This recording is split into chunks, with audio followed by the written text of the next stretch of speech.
चलो बेटा ना, कल हम लोगों ने लास्ट में 3 स्टेप्स जो थी वो कंप्लीट कर ली थी।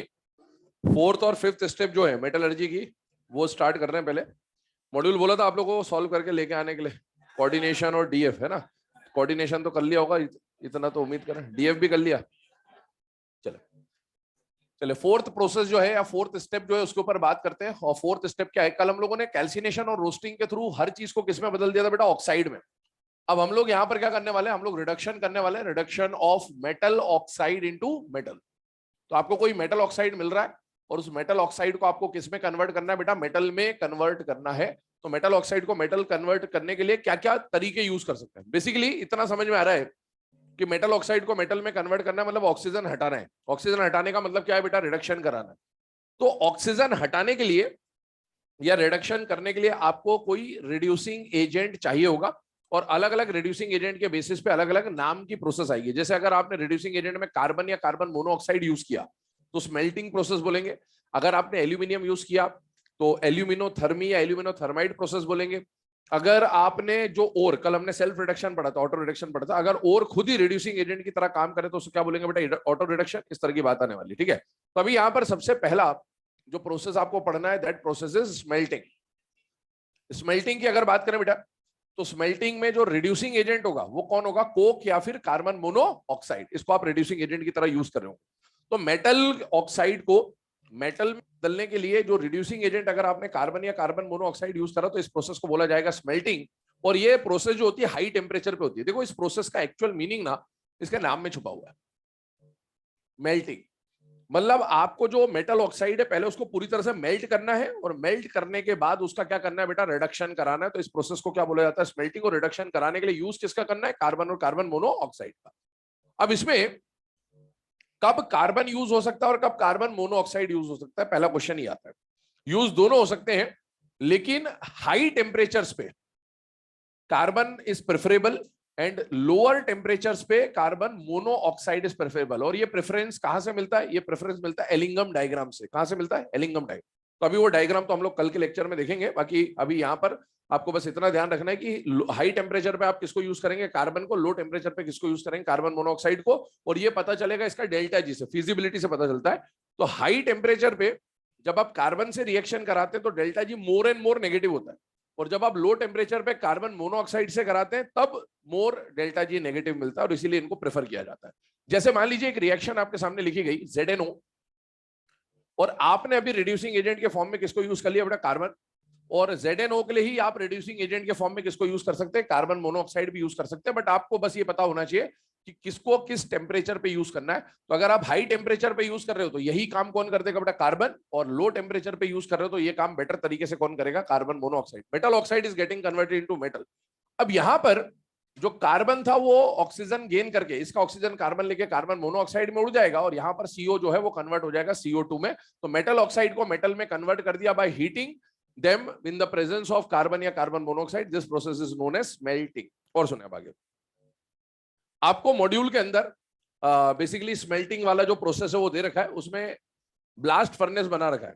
उस ब्लास्ट फर्नेस को अभी साइड में रखिए, ब्लास्ट फर्नेस को लास्ट में बताएंगे सारी प्रोसेस होने के बाद। ब्लास्ट फर्नेस और कॉपर, उस ब्लास्ट फर्नेस के नीचे कुछ रिएक्शंस आपको दे रखी है।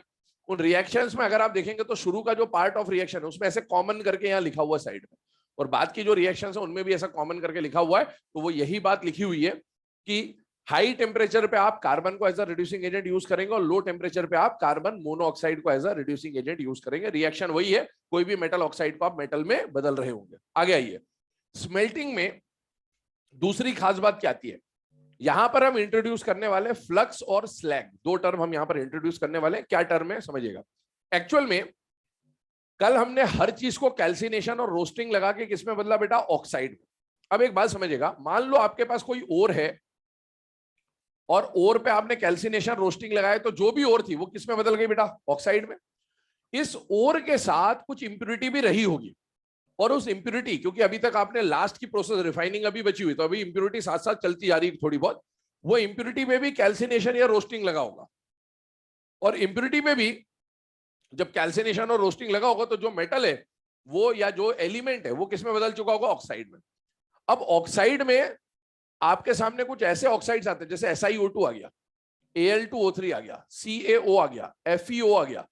ये जो ऑक्साइड है, आप इसके मेल्टिंग पॉइंट के बारे में इमेजिन करिए, याद करिए मेल्टिंग पॉइंट में डायमंड, नॉर्बाइट, कार्बोरेंडम, सिलिका, इसका मेल्टिंग पॉइंट बहुत ज्यादा है। और इसके बाद कोरेंडम लिखाया गया था, और आपको बोला था जनरली जो आयनिक कंपाउंड्स होते हैं उसका मेल्टिंग पॉइंट कोवेलेंट कंपाउंड से क्या होता है, ज्यादा। ये आयनिक है, ये भी आयनिक है। तो ये कुछ ऐसे ऑक्साइड, ये इंप्योरिटी की बात कर रहा हूं, और की बात नहीं कर रहा हूं। और के साथ कुछ इंप्योरिटी आई, और इंप्योरिटी भी किसमें बदल गई बेटा, ऑक्साइड में। ये इंप्योरिटी ऐसी इंप्योरिटी है जिनका मेल्टिंग पॉइंट बहुत ज्यादा है, और ऐसी इंप्योरिटी जिसका मेल्टिंग पॉइंट बहुत ज्यादा होता है, उन इंप्योरिटी को बोलते हैं बेटा नॉन फ्यूजिबल इंप्योरिटी। क्या बोलते हैं बेटा, non fusible impurity. Non fusible मतलब फ्यूजन का मतलब तो आप जानते ही हैं कि मेल्ट करने की बात हो रहा है, और नॉन फ्यूजिबल मतलब जो आसानी से मेल्ट नहीं होता। ऐसा नहीं कि मेल्ट नहीं होगा, लेकिन टेम्परेचर रिक्वायरमेंट बहुत ज्यादा होगा। जैसे पर्टिकुलरली इसकी बात करें तो लगभग 2000 डिग्री सेल्सियस इसका मेल्टिंग पॉइंट होता है।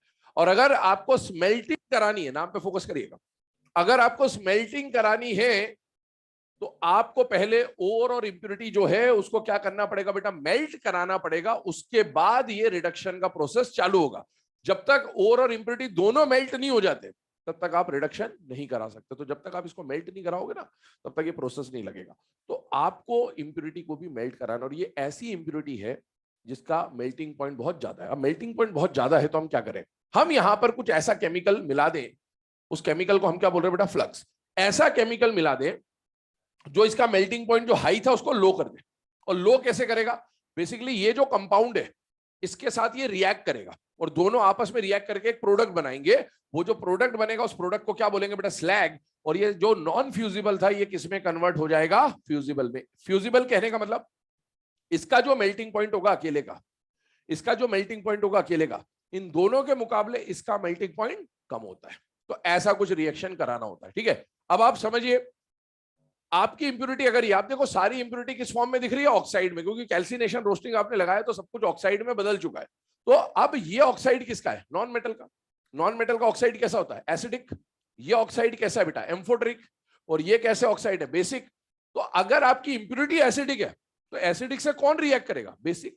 तो अब क्या हो रहा है कि अगर इंप्योरिटी आपकी किस टाइप की है उसके हिसाब से डिसाइड करेंगे कि आप कौन सा कंपाउंड ऐड करेंगे फ्लक्स में। फ्लक्स को 3 कैटेगरी में डिवाइड किया गया है, एक तो एसिडिक फ्लक्स, एक बेसिक फ्लक्स, और एक न्यूट्रल फ्लक्स। एम्फोटेरिक नहीं आएगा है ना, एसिडिक फ्लक्स, बेसिक फ्लक्स और न्यूट्रल फ्लक्स। क्या हो गया, जब आपकी इंप्योरिटी एसिडिक होगी तो आप फ्लक्स बेसिक यूज करेंगे, और ये दोनों रिएक्ट करके एक प्रोडक्ट बनाएंगे, और वो प्रोडक्ट की मेल्टिंग पॉइंट उन दोनों से कम होगी। अब एसिडिक फ्लक्स में कौन आ सकता है, जो इंप्योरिटी है वही फ्लक्स भी है। मान लो जब ये इंप्योरिटी होगा तो ये फ्लक्स बन जाएगा, और जब ये इंप्योरिटी होगा तो ये फ्लक्स बन जाएगा। तो आपने क्या करा कि एसिडिक फ्लक्स में कौन ले सकते हैं, कोई नॉन मेटल का ऑक्साइड ले लो, जैसे SiO2, P4O10, ऐसा कोई भी ऑक्साइड ले ले, नॉन मेटल का ऑक्साइड एसिडिक है। बेसिक फ्लक्स में कौन आएगा, CO, जैसे मेटल ऑक्साइड आ गया, FeO आ गया, यही फ्लक्स है। न्यूट्रल फ्लक्स आपको याद रखना है, और इसमें आता है क्रायोलाइट। कोऑर्डिनेशन केमिस्ट्री में पढ़ा था हम लोगों ने क्रायोलाइट, Na3AlF6।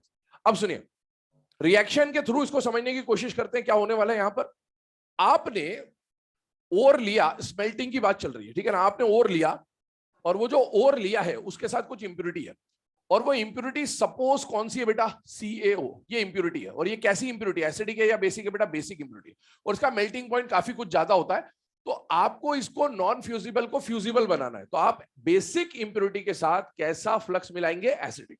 और एसिडिक फ्लक्स कौन हो जाएगा, नॉन मेटल का ऑक्साइड मिला, तो ये एसिडिक फ्लक्स है आपका। और जब इस दोनों फ्लक्स को और इंप्योरिटी को आपने मिलाया तो आपको एक प्रोडक्ट मिलेगा CaSiO3। ये ऑलरेडी प्रोडक्ट आपने पढ़ा हुआ है जब हमने कैल्शियम ऑक्साइड की रिएक्शंस पढ़ी थी S ब्लॉक में। ये जो सोडियम है, सॉरी कैल्शियम सिलिकेट आपको मिला है, ये कहलाएगा स्लैग। और इसका मेल्टिंग पॉइंट इससे और इससे क्या होता है बेटा, कम होता है। तो आप कम होने से क्या फायदा होने वाला है ये समझिए, इसे करा क्यों रहे। अगर आप इसको मेल्ट करवाने गए, क्योंकि स्मेल्टिंग में आपको पहले मेल्ट कराना ओर और इंप्योरिटी को, इंप्योरिटी का भी मेल्ट होना जरूरी है। अब मान लो कि जो मेल्टिंग टेम्परेचर आपको मिलने वाला है वो 2000 डिग्री मिलने वाला है, जैसा मैंने पहले आपको बताया था। तो अगर 2000 डिग्री है तो आपको 2000 डिग्री का टेम्परेचर मेंटेन करने के लिए खर्चा बहुत लगने वाला है। तो आप क्या करना चाह रहे हैं कि आप उस 2000 डिग्री को 1000 डिग्री, 500 डिग्री, 1100, 1200 पे लाना चाहते हैं, ताकि आपका जो फ्यूल का खर्चा है वो कम हो जाए। तो इसलिए हम कोई केमिकल ऐसा मिला रहे हैं जो उसके मेल्टिंग पॉइंट को क्या कर दे, डिक्रीज कर दे। और वैसे भी ये इंप्योरिटी है, ये तो अपने किसी काम की है नहीं, तो इसके साथ कुछ भी हो हमें क्या फर्क पड़ रहा है, पर खर्चा बचाने के लिए हम इसको लोअर मेल्टिंग पॉइंट पे लाना चाह रहे हैं। ठीक है, अब इसमें देखें क्या होता है। ये जो स्लैग बना, इसके बाद एक और रिएक्शन समझने की कोशिश करें। अभी इंप्योरिटी हमने कैसे ली थी बेटा, बेसिक। मान लो इंप्योरिटी कैसी आ जाए बेटा, एसिडिक। ये एसिडिक इंप्योरिटी है और ये आपको जगह जगह पर मिलेगा। क्यों मिलेगा जगह जगह पर? क्योंकि सिलिका जो है ये रेत है बेटा, मिट्टी है, और आप जब भी ओर को निकालेंगे अर्थ से तो उसके साथ मिट्टी या सिलिका एसोसिएटेड मिलेगा ही मिलेगा। ये एसिडिक इंप्योरिटी है और एसिडिक इंप्योरिटी को हटाने के लिए आप कैसा फ्लक्स मिलाएंगे बेटा, बेसिक। आप CaO भी ले सकते हैं, आप FeO भी ले सकते हैं, बट CO हमने ऊपर लिखा हुआ है तो मैं इसलिए यहां पर ये लिख दे रहा हूं, ये बेसिक फ्लक्स है बेटे। इसको जब आपने रिएक्ट कराया तो आपको समझ में आना चाहिए रिएक्शन करेगा और क्या बनाएगा बेटा, आयरन सिलिकेट बनाएगा, और ये क्या मिल रहा होगा आपको, स्लैग। तो कॉपर की जब हम मेटलर्जी पढ़ेंगे तो ये स्लैग के फॉर्म में आपके सामने आ रहा होगा। तो ये जो पूरा प्रोसेस है ये स्मेल्टिंग होता है कि पहले आपने ओर और इंप्योरिटी को मॉल्टन फॉर्म में लाया और मॉल्टन फॉर्म में लाके आपने कार्बन या कार्बन मोनोऑक्साइड के थ्रू मेटल ऑक्साइड को किसमें बदला, मेटल में, और जो आपका नॉन फ्यूजिबल इंप्योरिटी था वो किसमें बदल जाएगा बेटा, स्लैग के अंदर बदल जाएगा। चलिए आगे बढ़ते हैं। पहला प्रोसेस स्मेल्टिंग हो जाने के बाद सेकेंड प्रोसेस की तरफ आते हैं, और सेकेंड प्रोसेस जो हमको समझना है उसको देखें। सेकेंड प्रोसेस जो आ रही है वो आ रही है एल्यूमिनो थर्माइट प्रोसेस, या एल्यूमिनो थर्मी भी बोला जाता है इसको। तो एल्यूमिनो थर्माइट प्रोसेस, पहली बात, ये प्रोसेस जब आप यूज कर रहे हो इसमें भी हम लोग क्या करा रहे हैं, मेटल ऑक्साइड को मेटल में बदलना चाह रहे हैं, लेकिन मेटल ऑक्साइड को मेटल में बदलने के लिए जो रिड्यूसिंग एजेंट आप यूज करने वाले हैं वो रिड्यूसिंग एजेंट इस बार कार्बन या कोक नहीं होगा, वो रिड्यूसिंग एजेंट कौन होगा बेटा, एल्यूमिनियम। अब एक बात समझिए, aluminium as a reducing agent use कर रहे हैं, ठीक है, पर इसकी जरूरत क्या पड़ी कि आप यहां पर एल्यूमिनियम को as a reducing agent use कर रहे हैं। तो एक बात समझिएगा, ये प्रोसेस तब यूज की जाती है या उन मेटल्स के लिए यूज की जाती है, जैसे मेटल के लिए मैं पहले लिख भी देता हूं, chromium, manganese, iron Byron type के जो मेटल्स हैं, ये प्रोसेस उन मेटल्स के लिए यूज करेंगे जो मेटल के ऑक्साइड, मान लो ये क्रोमियम का ऑक्साइड होता है, और क्रोमियम के ऑक्साइड पे अगर आप ये लगाने जाते हैं तो हाई टेम्परेचर पे जब क्रोमियम के ऑक्साइड को आप कार्बन से रिड्यूस कराएंगे, कोक से रिड्यूस कराएंगे, तो यहां पर आपको क्रोमियम नहीं मिलेगा, आपको क्रोमियम का कार्बाइड मिल जाएगा। तो ऐसे मेटल्स जिन पे जब आप कार्बन रिडक्शन लगाने जाते हैं तो वो कार्बन रिडक्शन में रिड्यूस होने के बजाय कार्बाइड का फॉर्मेशन कर लेते हैं, उनके लिए आप कार्बन रिडक्शन मेथड यूज नहीं कर सकते, और उसके लिए आपको क्या यूज करना पड़ेगा बेटा, एल्यूमिनो थर्माइट प्रोसेस का यूज करना पड़ेगा। तो एल्यूमिनो थर्माइट की बात कर रहे हैं, chromium, aluminium, sorry chromium, manganese और आयरन के लिए। जैसे मान लीजिए एक एग्जांपल आपको दिया Cr2O3, और Cr2O3 पे अगर मैं हाई टेम्परेचर पे कार्बन रिडक्शन लगाने गया तो ये इंटरस्टिशियल कार्बाइड का फॉर्मेशन कर लेता, और अभी हमने बड़ी मुश्किल से तो ऑक्साइड बनाया सब कुछ कर कुरा के, और कार्बाइड बन जाएगा तो फिर ऑक्साइड बनाना पड़ेगा, फिर यही करते रहेंगे दिन भर, ऐसे तो नहीं काम चलेगा, है ना। तो इसीलिए आप यहाँ पर एक अलग प्रोसेस यूज कर रहे हैं, और यहाँ पर aluminium is used as the reducing agent. अब एल्यूमिनियम के बारे में समझे, एल्यूमिनियम के बारे में एक खास बात है, एल्यूमिनियम को अगर सामने ऑक्सीजन दिखा तो नहीं छोड़ेगा बेटा। एल्यूमिनियम की एफिनिटी ऑक्सीजन के टुवर्ड्स बहुत ज्यादा है, मतलब एल्यूमिनियम किसी के भी साथ अगर ऑक्सीजन को देखेगा तो एल्यूमिनियम उसको लेकर खोपचे में निकल लेगा, बोले निकलो कोई बात नहीं, है ना, और उसको भी निकाल देगा।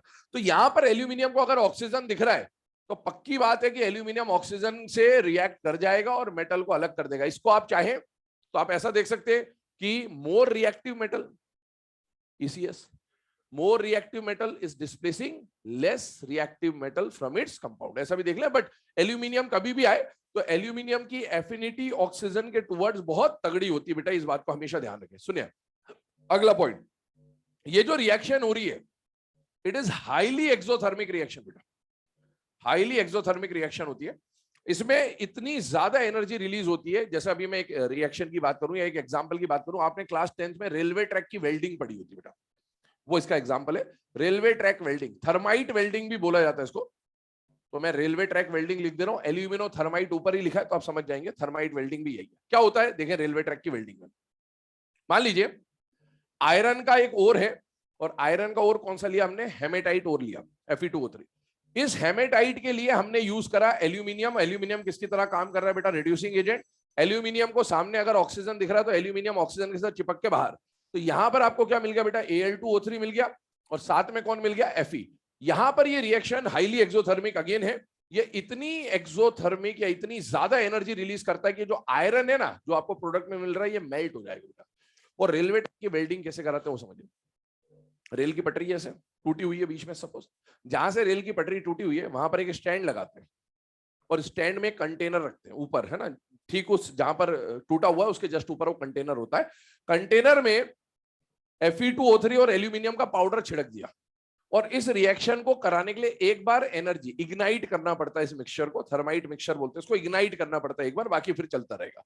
तो आपने इसको एक्टिवेशन एनर्जी दे दी, इग्नाइट कर दिया, ये रिएक्शन स्टार्ट हो गई। इतनी ज्यादा एनर्जी रिलीज होती है कि आयरन उस एनर्जी के कारण मेल्ट हो जाता है, उस हीट की वजह से मेल्ट हो जाता है। ये मेल्ट नहीं होगा, इसका मेल्टिंग पॉइंट बहुत ज्यादा है, एल्यूमिना ये है ना। तो ये मेल्ट हो गया, ये मेल्ट नहीं हुआ। अब मोल्टन फॉर्म में आयरन वहां पर आ चुका है और ये तो सॉलिड फॉर्म में वहां बना हुआ है।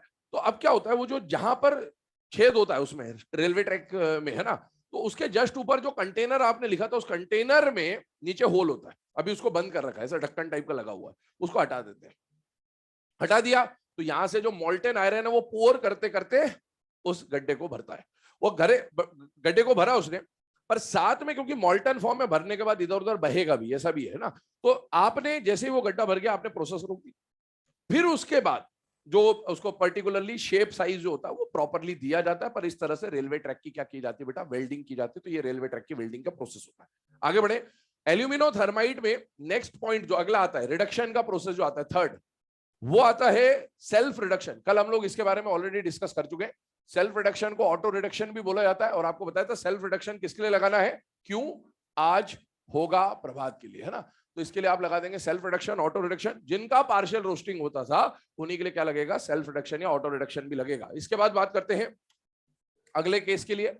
अगला जो रिडक्शन का प्रोसेस है वो है मेटल डिस्प्लेसमेंट। आप मॉड्यूल में देखते जाएंगे, सीक्वेंस आपको दिया हुआ है। मेटल डिस्प्लेसमेंट, मेटल डिस्प्लेसमेंट में आपको कुछ भी नहीं पढ़ना है, आप बचपन से पढ़ते आ रहे हैं। More reactive metal will displace less reactive metal. ये जो मैंने यहां पर लिखा, ये देखो Fe2O3 और एल्यूमिनियम, या ये जो लिखा, ये भी एक तरह का मेटल डिस्प्लेसमेंट ही है, बस इसमें एक अलग से नाम दे दिया गया एल्यूमिनोथर्माइट, वरना ये क्या है, मेटल डिस्प्लेसमेंट। आपको जो रिएक्शन दे रखा है वो आप बचपन से एक आयरन नेल और कॉपर सल्फेट का रिएक्शन बचपन से पढ़ते हुए आ रहे हैं, है ना। तो वही वाला रिएक्शन है, जिंक डाल दिया और वो सब है ना, तो इसमें कुछ भी नया नहीं है, मेटल डिस्प्लेसमेंट है। आगे आते हैं लास्ट टाइप का रिडक्शन जो प्रोसेस है, और वो आपको दे रखा बेटा इलेक्ट्रो रिडक्शन। इलेक्ट्रोलाइटिक रिडक्शन या इलेक्ट्रो रिडक्शन की बात करें, ये इंपॉर्टेंट है, ठीक है। अब इसके बारे में डिस्कस कर रहे हैं। याद करिए, आपको मैंने बोला था कि मेटलर्जी में अपने को कितने मेटल्स पढ़ने बेटा, 6 मेटल कौन कौन से पढ़ने थे बताइए, सोडियम, एल्यूमिनियम, फिर आयरन, फिर कॉपर, फिर Ag और फिर Au। ये दोनों की तो मेटलर्जी खत्म। इसके लिए क्या पढ़ना था हमें, हाइड्रो मेटलर्जी। इन दोनों के लिए क्या पढ़ना था, पायरो मेटलर्जी। ये पायरो मेटलर्जी ये है, ये स्मेल्टिंग। ब्लास्ट फर्नेस पढ़ेंगे हम आयरन का, कॉपर का, पर ये मैं बाद में डिस्कस करूंगा सब कुछ हो जाने के बाद। वो यही है पायरो मेटलर्जी, मेल्ट करा के, हीट देकर मेल्ट करा के मेटलर्जी आप कराएंगे, पायरो मेटलर्जी है।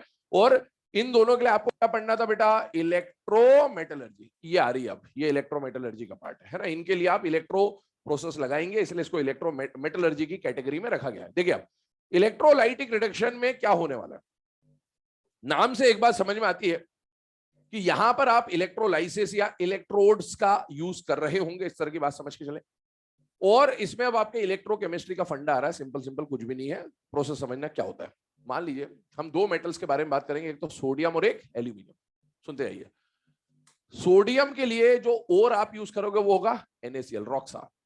और एल्यूमिनियम के लिए आप यूज करोगे Al2O3, जो कि एल्यूमिना बोला जाता है।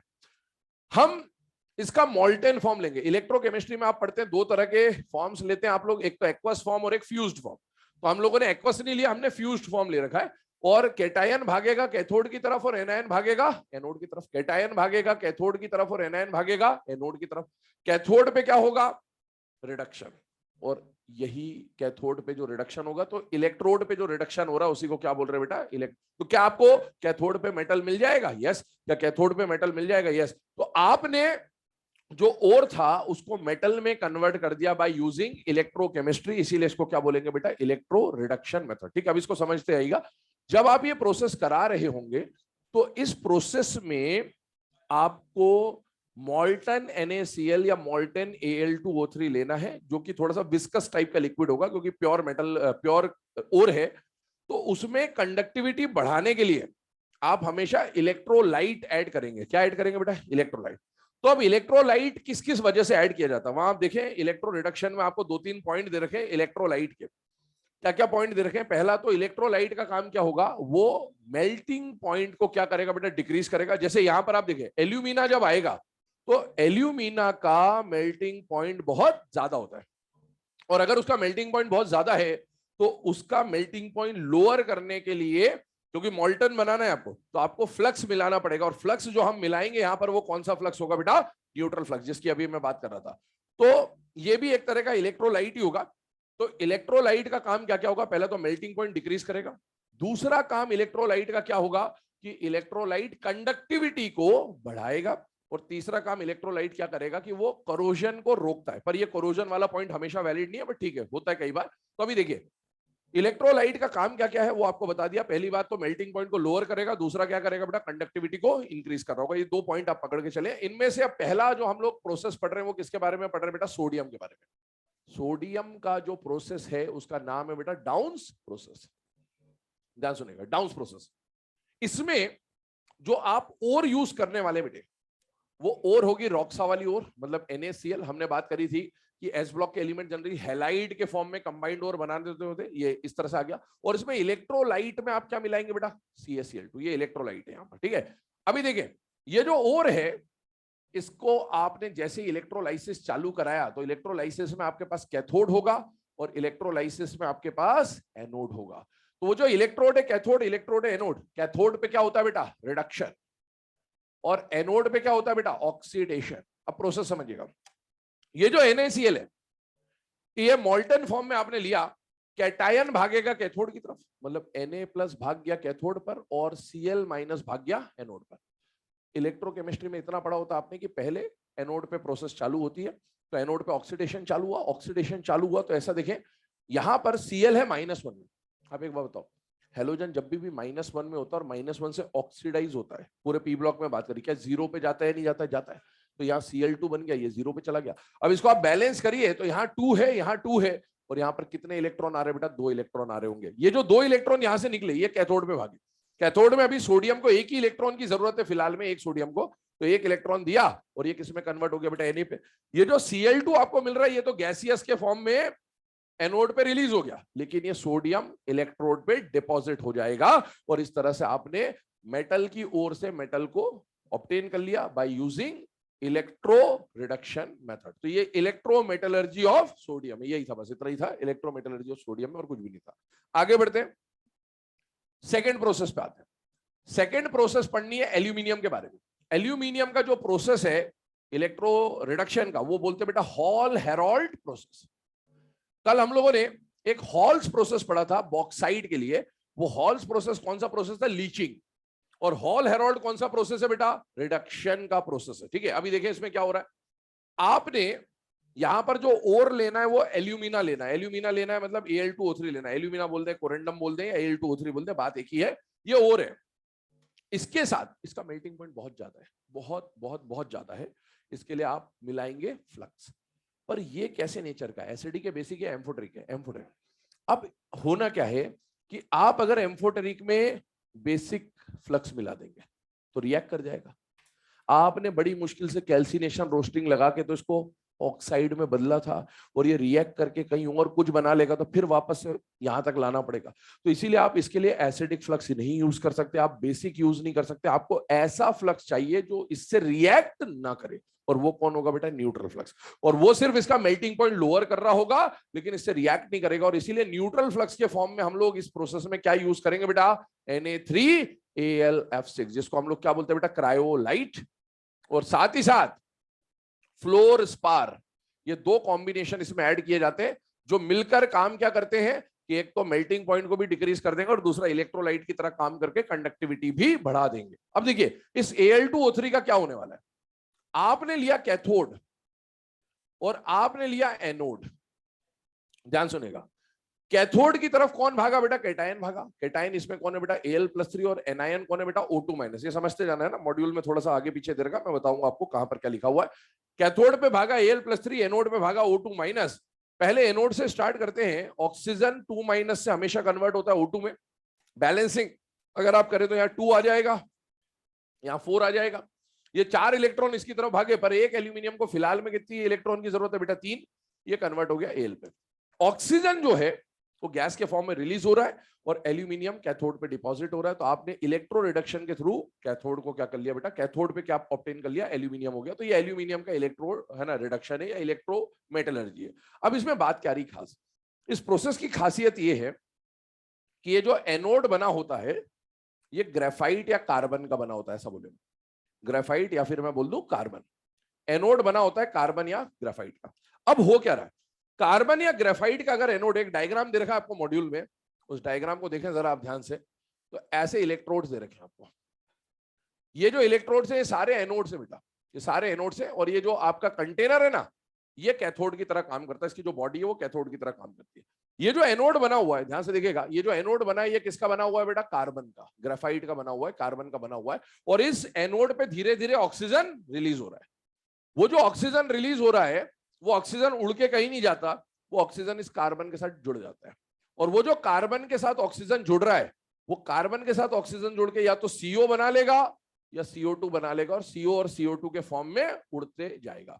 तो ये जो ऑक्सीजन यहां पर आया, वो ऑक्सीजन इस कार्बन के साथ जुड़ते जा रहा है और CO CO2 के फॉर्म में रिलीज होते जा रहा है। उसकी वजह से क्या होगा, ये कार्बन धीरे धीरे धीरे धीरे खत्म होता जाएगा। इसको बोलते हैं corrosion. Eating up of any surface is known as corrosion. ये करोजन हो रहा है, इस इलेक्ट्रोड का करोजन हो रहा है। अब आप देखिए, अगर ये कार्बन बार बार ऑक्सीजन से रिएक्ट करके CO2 के फॉर्म में जुड़ता जाएगा और उड़ता जाएगा, तो यहां से ये इलेक्ट्रोड धीरे धीरे धीरे धीरे कार्बन खत्म होता जाएगा, खत्म होता जाएगा, खत्म होता जाएगा। एक टाइम ऐसा आएगा ये इलेक्ट्रोड गायब। और जैसे इलेक्ट्रोड गायब हुई, ये जो सर्किट है ना आपका कंटिन्यूटी में, ये ब्रेक हो जाएगा। और सर्किट ब्रेक हो जाएगा तो प्रोसेस आपकी रुक जाएगी। तो इस प्रोसेस का एक ही ड्रॉबैक है कि आपको बार बार जो एनोड है उसको रिप्लेस करते रहना पड़ता है। एक ही ड्रॉबैक है, क्यों, क्योंकि एनोड जो है वो धीरे धीरे किस में कन्वर्ट हो जाती है, CO एंड CO2 में। तो ये ओवरऑल आपके जो रिडक्शन की प्रोसेस है, फोर्थ स्टेप जो है वो यहां पर कंप्लीट होती है। उसमें से आप देख सकते हैं इलेक्ट्रो रिफाइनिंग मॉड्यूल। मैं बता देता हूं कहां पर क्या चीज दे रखी है, देख लीजिए। सबसे पहले यहां पर आ जाते हैं पेज नंबर 151 पे, देखें रिडक्शन टू द मेटल, वहां पर नीचे रिडक्शन बाय कार्बन और स्मेल्टिंग लिखा हुआ है ना। फोटो खींचनी तो खींच लो पहले, फिर आगे बात करते हैं। तुम्हारे पास तो वीडियो लेक्चर है ही, देख लेना, खींच लो फटाफट।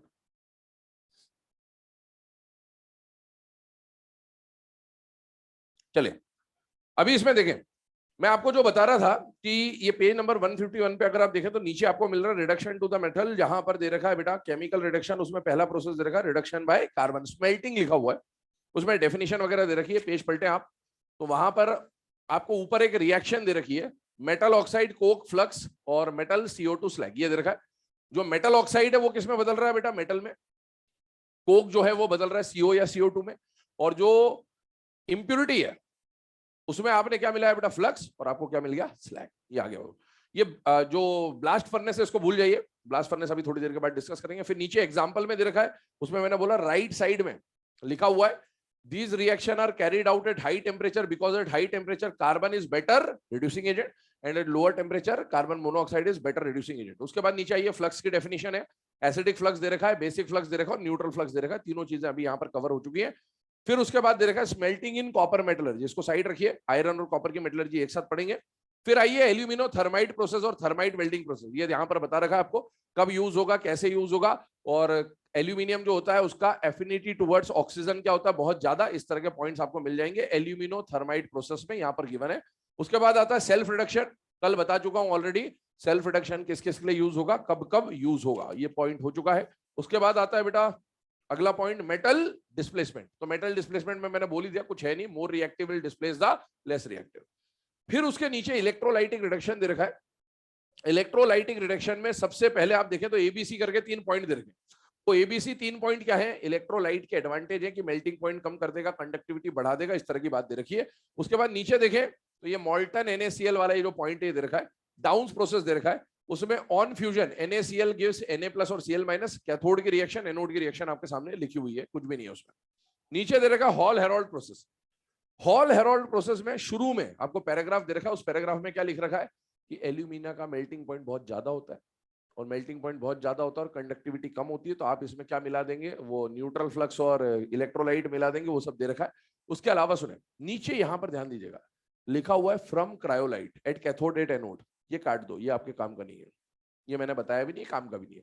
आपको सिर्फ इतना ध्यान रखना है कि क्रायोलाइट क्या कर रहा है, मेल्टिंग पॉइंट को कम कर दे रहा है। कैसे कर रहा है उससे कोई मतलब नहीं आपको, आपको बस इतना पता होना चाहिए कम कर रहा है। इसको काट दीजिए, राइट साइड के पेज के टॉप पे आइए, फ्रॉम Al2O3 आपको दे रखा है, फ्रॉम Al2O3, ये हमने समझा। इधर देखिए, Al2O3 की अगर मैं बात करूं तो फ्रॉम Al2O3 अगर आप देख रहे हैं तो पहला रिएक्शन कैथोड का आपको दे रखा है Al+3, 3 इलेक्ट्रॉन, और क्या दे रहा है बेटा, एल्यूमिनियम। ठीक, उसके बाद एनोड वाली रिएक्शन देखिए, एनोड वाली रिएक्शन मॉड्यूल में थोड़ा अलग लिखा हुआ है और मैंने यहाँ पर थोड़ा अलग तरीके से बताया। मैंने आपको 2 स्टेप में बताया, पहले मैंने ये बताया और फिर कार्बन से रिएक्शन कराया।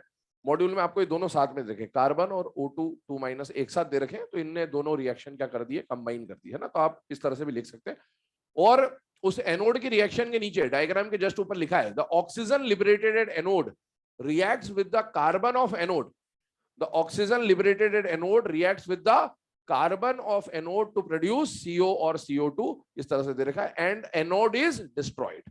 सो the main drawback of this process is that the anode should be changed frequently. यहां तक अपन ने कंप्लीट कर लिया, तो ये पूरी प्रोसेस आ गई आपकी रिफाइनिंग, सॉरी रिडक्शन की। अब रिडक्शन के बाद आगे बढ़ते हैं, तो अगला जो प्रोसेस आता है या जो लास्ट जो स्टेप आता है वो कौन सा आता है बेटा, रिफाइनिंग का। देखिए,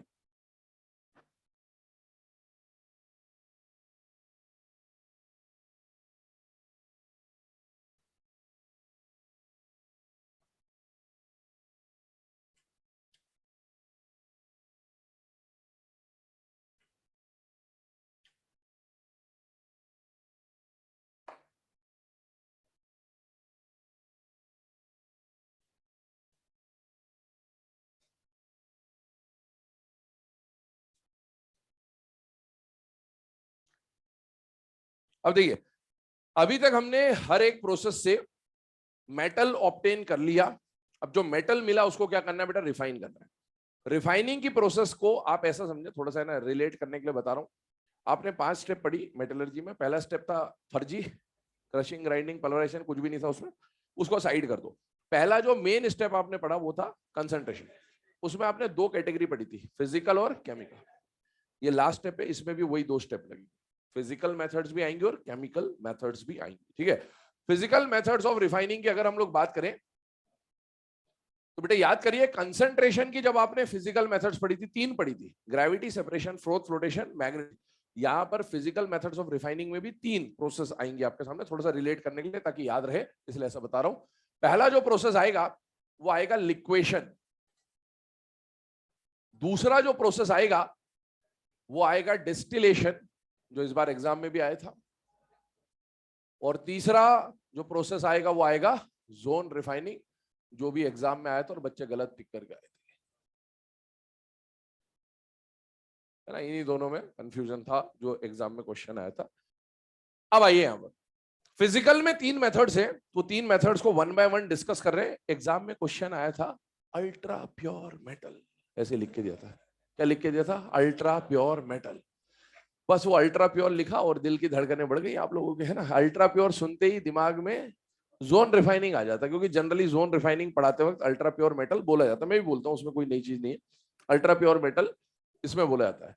अब एक बात समझो, आपकी भावनाओं के साथ खेला गया वहां पर, ठीक है। ये सारी प्रोसेस काई की है, रिफाइनिंग की। सारी प्रोसेस काई की है, रिफाइनिंग। रिफाइनिंग करने के बाद जो अल्ट्रा प्योर का मतलब क्या होता है, वेरी प्योर, यही तो होता है।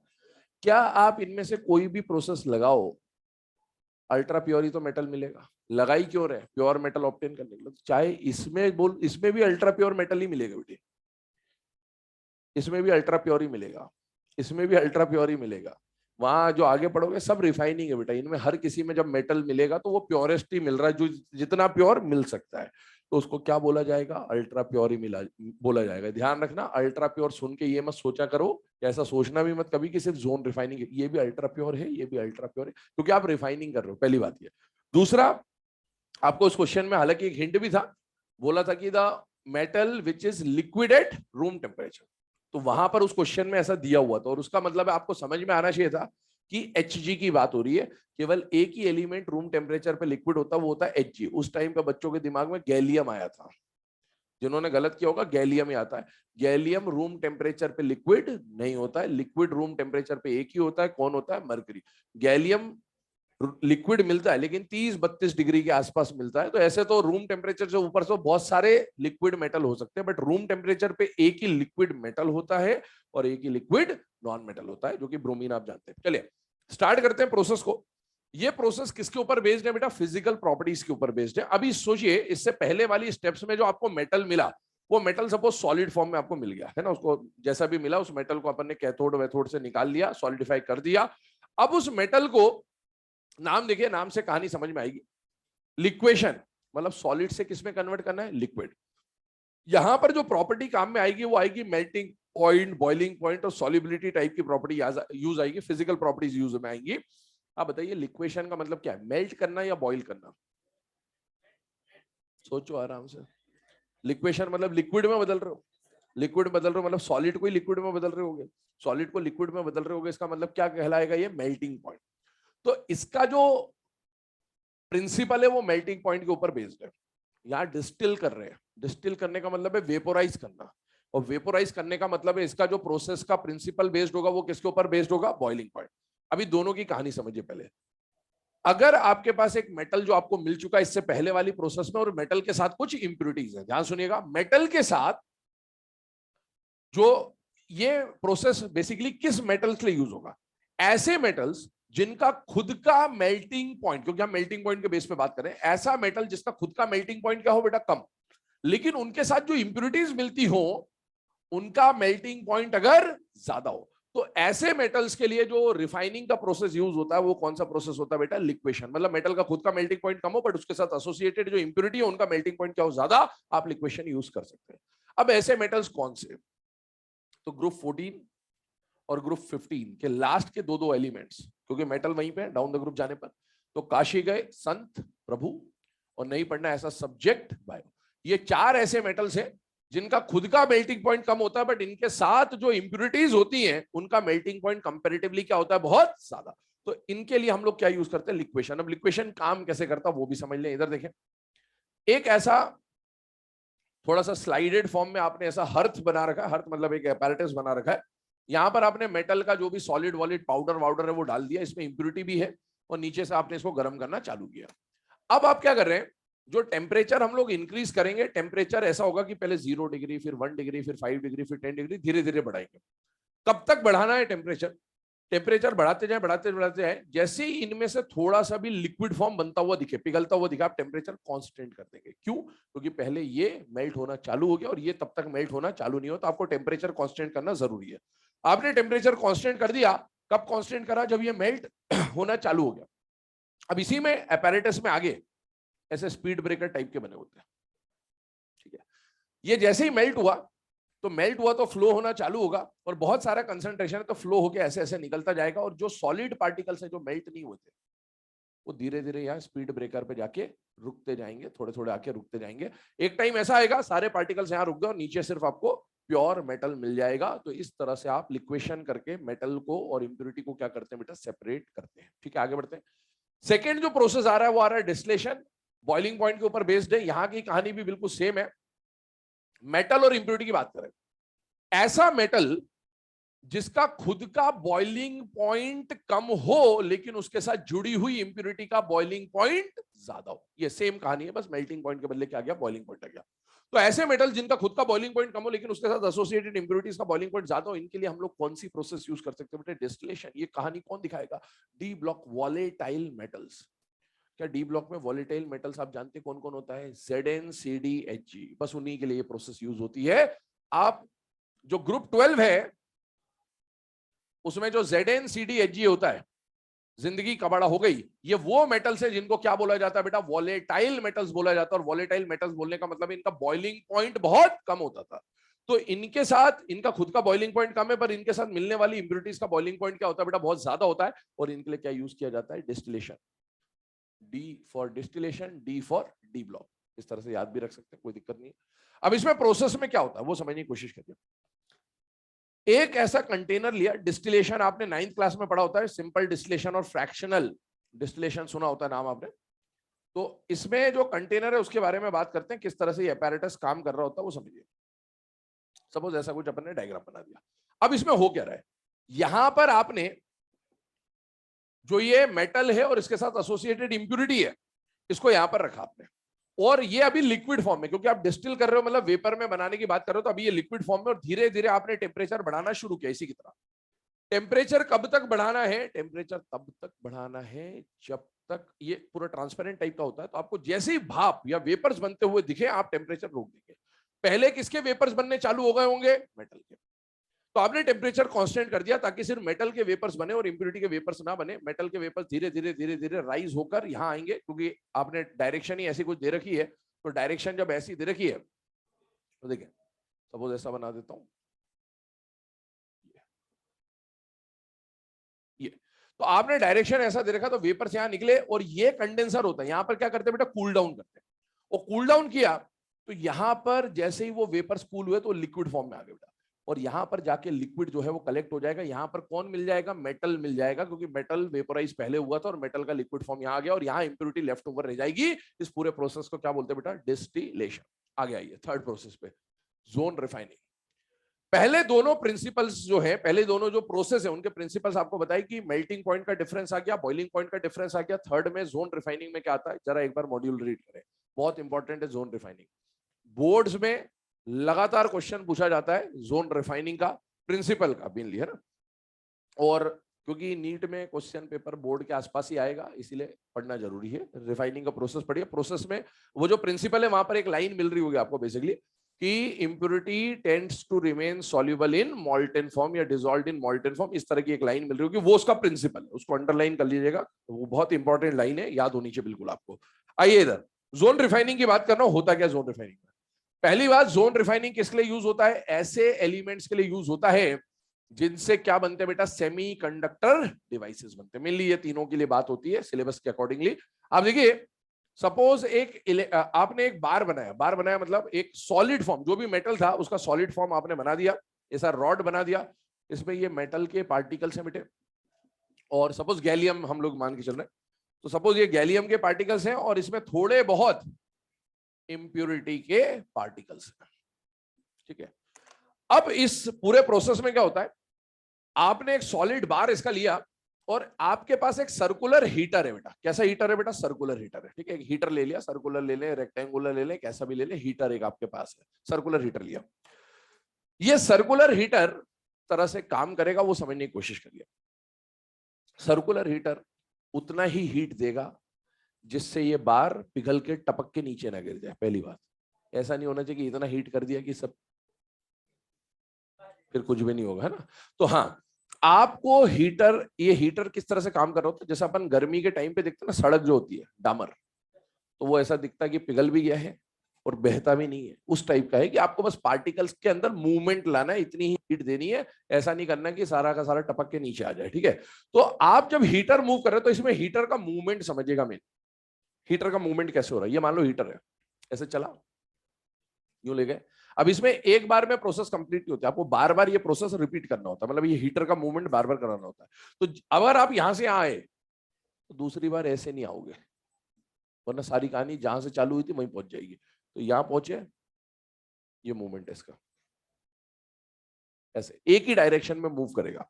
क्यों मूव करेगा, कारण समझिए। ये जो मेटल है, समझना, मेटल जो है, मेटल किस फॉर्म में रहना का पसंद कर रहा है बेटा, सॉलिड। और जो इंप्योरिटी है वो किस फॉर्म में रहना पसंद कर रही है, मॉल्टन, है ना। यही इसका डिफरेंस है, प्रिंसिपल है। जब आप हीटर यहां लाए तो यहां के पार्टिकल्स में थोड़ा बहुत मूवमेंट आया, ओर के पार्टिकल भी मेल्ट हुए और इंप्योरिटी के पार्टिकल भी मेल्ट हुए। मेल्ट इन द सेंस बहे नहीं, बस मूवमेंट चालू हुआ। जैसे जैसे आप हीटर आगे बढ़ा रहे हैं, मेटल को फर्क नहीं पड़ रहा। क्यों, उसको फर्क ही नहीं पड़ता, मॉल्टन में रहे चाहे सॉलिड में रहे, मेटल वही है। लेकिन जैसे जैसे हीटर आगे बढ़ रहा है तो आगे वाला पोर्शन गर्म होते जा रहा है, पीछे वाला पोर्शन धीरे धीरे वापस ठंडा हो जाएगा और सॉलिडिफाई हो जाएगा। तो मेटल के पार्टिकल तो वहीं के वहीं रहे और इंप्योरिटी के पार्टिकल मॉल्टन फॉर्म में इसके साथ साथ आगे खसकते जाएंगे। क्यों, क्योंकि इंप्योरिटी कहां रहना पसंद कर रही है, मॉल्टन फॉर्म में रहना पसंद कर रही है। तो जैसे से हीटर आगे बढ़ेगा मॉल्टन फॉर्म आगे बढ़ेगा और मॉल्टन फॉर्म के साथ इंप्योरिटी आगे बढ़ती जाएगी। एक बार ये प्रोसेस कंप्लीट हुआ, अभी हो सकता है ये थोड़ा सा यहां पहुंचा, फिर वापस ले गए, फिर आगे मूव किया, फिर ऐसे लेगा। ऐसे बार बार जब प्रोसेस करेंगे तो क्योंकि आपके हीटर का मूवमेंट यहां से यहां जा रहा है, सारे इंप्योरिटी पार्टिकल धीरे धीरे धीरे धीरे मूव करते करते मॉल्टन फॉर्म में यहां पर आके डिपॉजिट हो जाएंगे बेटा, और इसको यहां से काट के अलग कर देंगे। इस तरह से मेटल का जो प्योर पार्टिकल है वो एक तरफ और इंप्योरिटी का जो है ना पार्टिकल्स है वो एक तरफ, और यहां पर आप देखिए दो जोन बन गए, प्योर जोन, इम्प्योर जोन। इस बेसिस पे इसको क्या बोलते हैं बेटा, जोन रिफाइनिंग बोला जाता है। तो ये आपकी फिजिकल मेथड्स ऑफ जो रिफाइनिंग है वो कंप्लीट होती है। अब आते हैं केमिकल मेथड्स ऑफ रिफाइनिंग में। तो केमिकल मेथड्स ऑफ रिफाइनिंग में जो सबसे पहला प्रोसेस आता है बेटा वो आता है क्यूपलेशन। देखें क्यूपलेशन की अगर हम लोग बात करें तो क्या होता है, बेसिकली ये प्रोसेस कब यूज करना है, जब जो मेटल है, इधर देखें, जब जो मेटल है उस मेटल के साथ मिलने वाली जो इंप्योरिटी है, ये इंप्योरिटी है, सिल्वर के साथ जनरली कौन सी इंप्योरिटी मिलती है बेटा, पीबी की इंप्योरिटी मिलती है, सिल्वर आपका मेटल है। तो जब मेटल के साथ मिलने वाली इंप्योरिटी का एफिनिटी ऑक्सीजन के टुवर्ड्स ज्यादा हो, affinity towards oxygen is more, तो ऐसा मेटल, जिस मेटल के साथ कुछ ऐसी इंप्योरिटी मिल रही कि मेटल तो ऑक्सीजन के टुवर्ड्स लेस रिएक्टिव हो लेकिन इंप्योरिटी ऑक्सीजन के टुवर्ड्स मोर रिएक्टिव हो, ऐसे मेटल्स के लिए हम लोग क्या यूज कर सकते हैं बेटा, क्यूपलेशन यूज कर सकते हैं। अब इस प्रोसेस को समझिएगा ऐसा क्यों हो रहा है, खेल है रिएक्टिविटी का। सिल्वर और पीबी में आप जानते हैं मोर रिएक्टिव कौन है बेटा, पीबी, और इसीलिए जब आप ऑक्सीजन पास करेंगे, लिमिटेड ऑक्सीजन पास करेंगे, तो पहले ऑक्सीजन से कौन रिएक्ट करेगा, पीबी रिएक्ट करेगा, सिल्वर रिएक्ट नहीं करेगा। बस यही बेसिक प्रिंसिपल है इसका। अब क्या हुआ, जैसे ही आपने सपोज ऐसा डायग्राम आपको दे रखा कढ़ाई वाला, यहां पर ऐसे सिल्वर भरा हुआ है, पीबी भरा हुआ है, मेटल भरा हुआ है, आपने इसको गर्म करना चालू किया धीरे धीरे, और यहां पर बीच में आपने ऐसे होल्स बना रखे हैं जहां से आप क्या पास कर रहे हैं बेटा, ऑक्सीजन पास कर रहे हैं, ठीक है। अब क्या हुआ, आप हीट कर रहे हैं, ये मॉल्टन फॉर्म में आता जा रहा है, और O2 जब आप दे रहे हैं तो O2 Ag के बदले किससे रिएक्ट करेगा, पहले पीबी से। आपने ऑक्सीजन कम दिया ताकि सिल्वर से रिएक्ट ना करे, केवल पीबी से रिएक्ट करे। अब आप जब O2 पास करते जाने, पीबी ऑक्सीजन से कंबाइन होकर अपना ऑक्साइड बनाएगा, PbO2 बनाएगा। वो जो PbO2 है वो वॉलेटाइल ऑक्साइड होता है। तो सारा का सारा पीबी ऑक्सीजन से रिएक्ट करके वॉलेटाइल ऑक्साइड के फॉर्म में निकलता जाएगा, निकलता जाएगा, निकलता जाएगा, बचेगा लेफ्ट ओवर कौन बेटा, सिल्वर। इस तरह से आपने इंप्योरिटी अलग कर ली और मेटल अलग कर लिया। This process is known as cupellation. आते हैं सेकंड प्रोसेस पे। एक बात और ध्यान रखना, इस क्यूपलेशन को जब आप पढ़ेंगे, एग्जाम में नाम आएगा, तो यहां से थोड़ा फील आ सकता है आपको एग्जाम में कॉपर का, तो गलत बटन है, मत दबाना। बात समझ में आ रही है, पढ़ेंगे जब फील आ सकता है, क्योंकि वहां जब मैच द कॉलम आएगा तो क्यूपलेशन होगा और इधर कॉपर वॉपर भी होगा, तो ऐसे पढ़ के है ना अपने आप ही मतलब दिमाग काम करेगा, कॉपर दिमाग जाएगा। तो ध्यान रखना गलत बटन है, मत दबाना, ये बात बता दें। है हाँ, लाल बटन है, बिल्कुल ध्यान रखना, ठीक है। क्यूपलेशन के बाद सेकेंड जो प्रोसेस है जो आपको पढ़ना है वो है पोलिंग, ठीक है। पोलिंग की अगर हम लोग बात करें तो ये कब यूज करते हैं, ये प्रोसेस तब यूज किया जाएगा जब जो मेटल है उसके साथ उसी का oxide as a impurity present हो, जब मेटल के साथ खुद मेटल का ऑक्साइड इंप्योरिटी के फॉर्म में प्रेजेंट हो। अब इसमें से सुनना, मेटल तो अपने काम का है, अपने लिए मेन इंप्योरिटी कौन है, ऑक्सीजन, अपने को ऑक्सीजन हटाना है, ये खेल है यहां पर, ठीक है। प्रोसेस बड़ी खतरनाक है पोलिंग, है ना।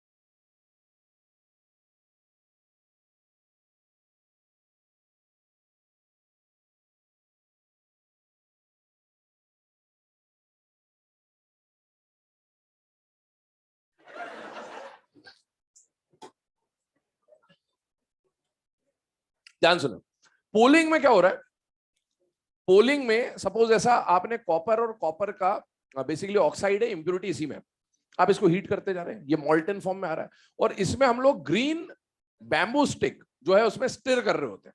अब इसमें ये जो ग्रीन बैम्बू स्टिक है ना, ये एक्चुअल में क्या है, सेल्यूलोज है। बैम्बू स्टिक जो है सेल्यूलोज है, सेल्यूलोज मतलब आप हाइड्रोकार्बन अज्यूम कर लें एक तरह से। तो सपोज ये एक हाइड्रोकार्बन है। अब आपका मेन मोटिव क्या है, हमें कॉपर तो चाहिए, हमें ऑक्सीजन हटाना है बेटा।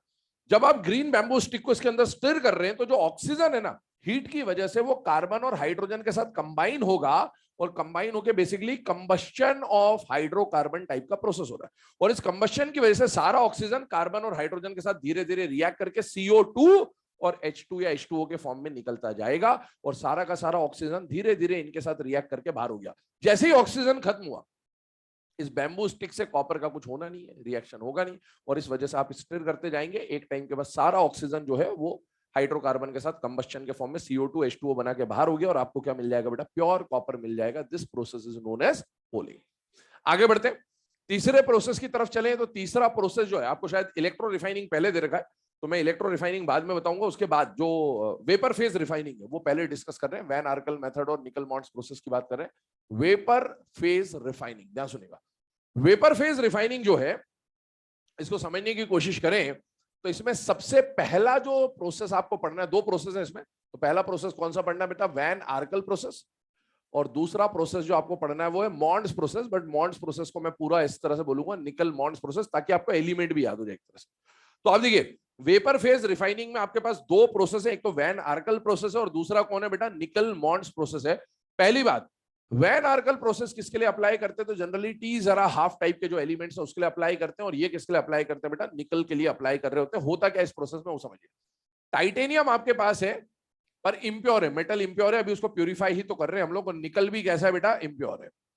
अब आप इस प्रोसेस को थोड़ा सा लीचिंग से रिलेट करिए। लीचिंग में मैंने आपको बोला था, ऐसा केमिकल मिलाएंगे जो ओर से रिएक्ट करे और इंप्योरिटी से रिएक्ट ना करे।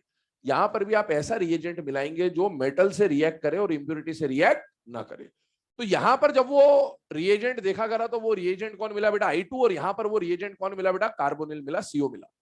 I2 जो है वो टाइटेनियम से रिएक्ट करेगा, लेकिन इस इंप्योरिटी से रिएक्ट नहीं करेगा। और आप जब ये हीट का प्रोसेस चल रहा है, थर्मल डिकम्पोजिशन टाइप का प्रोसेस है, हीट दे रहे हो आप, जब ये इससे रिएक्ट करेगा तो टाइटेनियम का ऑक्सीडेशन होगा। टाइटेनियम का हाईएस्ट ऑक्सीडेशन स्टेट होता है बेटा +4, और टाइटेनियम का आपको +4 का क्या मिलेगा? आयोडाइड।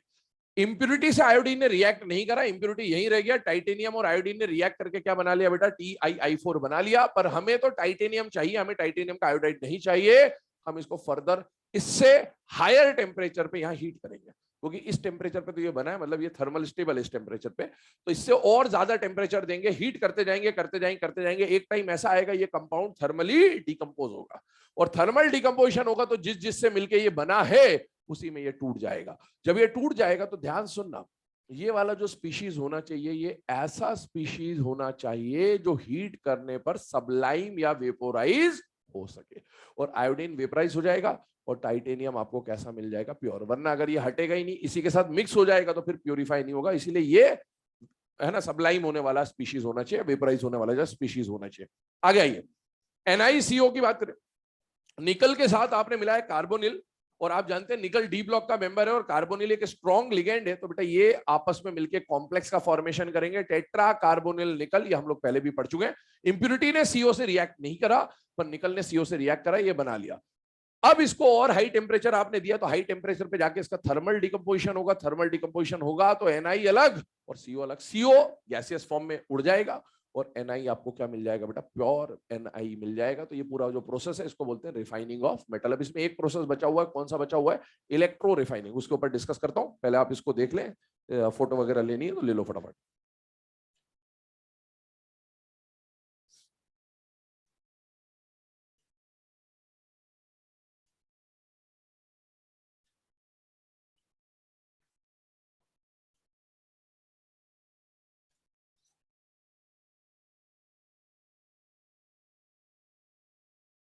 ऑक्सीजन और किससे करेंगे ना? आयोडीन क्यों लिया? ऐसा ऐसा रिएजेंट तो बहुत सारे होते हैं ना बेटा, सबको ट्राई कर करके देखा गया, पर ट्राई कर करके ऐसा रिएजेंट लिया गया जो इंप्योरिटी से रिएक्ट न कर रहे हो। वो जो ऑक्साइड और नाइट्रोजन आप लोग हो सकता है वो इंप्योरिटी से भी रिएक्ट कर रहे हो, इसलिए नहीं लिया उसको, है ना। वो रिएजेंट चेक करे गए हैं वन बाय वन सारे। जैसे नीचे वाले में हमने CO लिया, नीचे वाले में भी तो I2 ले सकते थे, पर वो I2 ऐसा होगा जो इंप्योरिटी से भी रिएक्ट कर रहा होगा। तो इस तरह से डिसाइड हो, और बाद में फिर वो ऐसी चीज होनी चाहिए जो वेपोराइज भी हो जाए उस टेम्परेचर पे पर्टिकुलर। तो इस तरह से डिसाइड होता है। चलिए आगे बात कर रहे हैं रिफाइनिंग ऑफ मेटल्स में। जो लास्ट प्रोसेस आ रही बेटा रिफाइनिंग की, दैट इज इलेक्ट्रो रिफाइनिंग।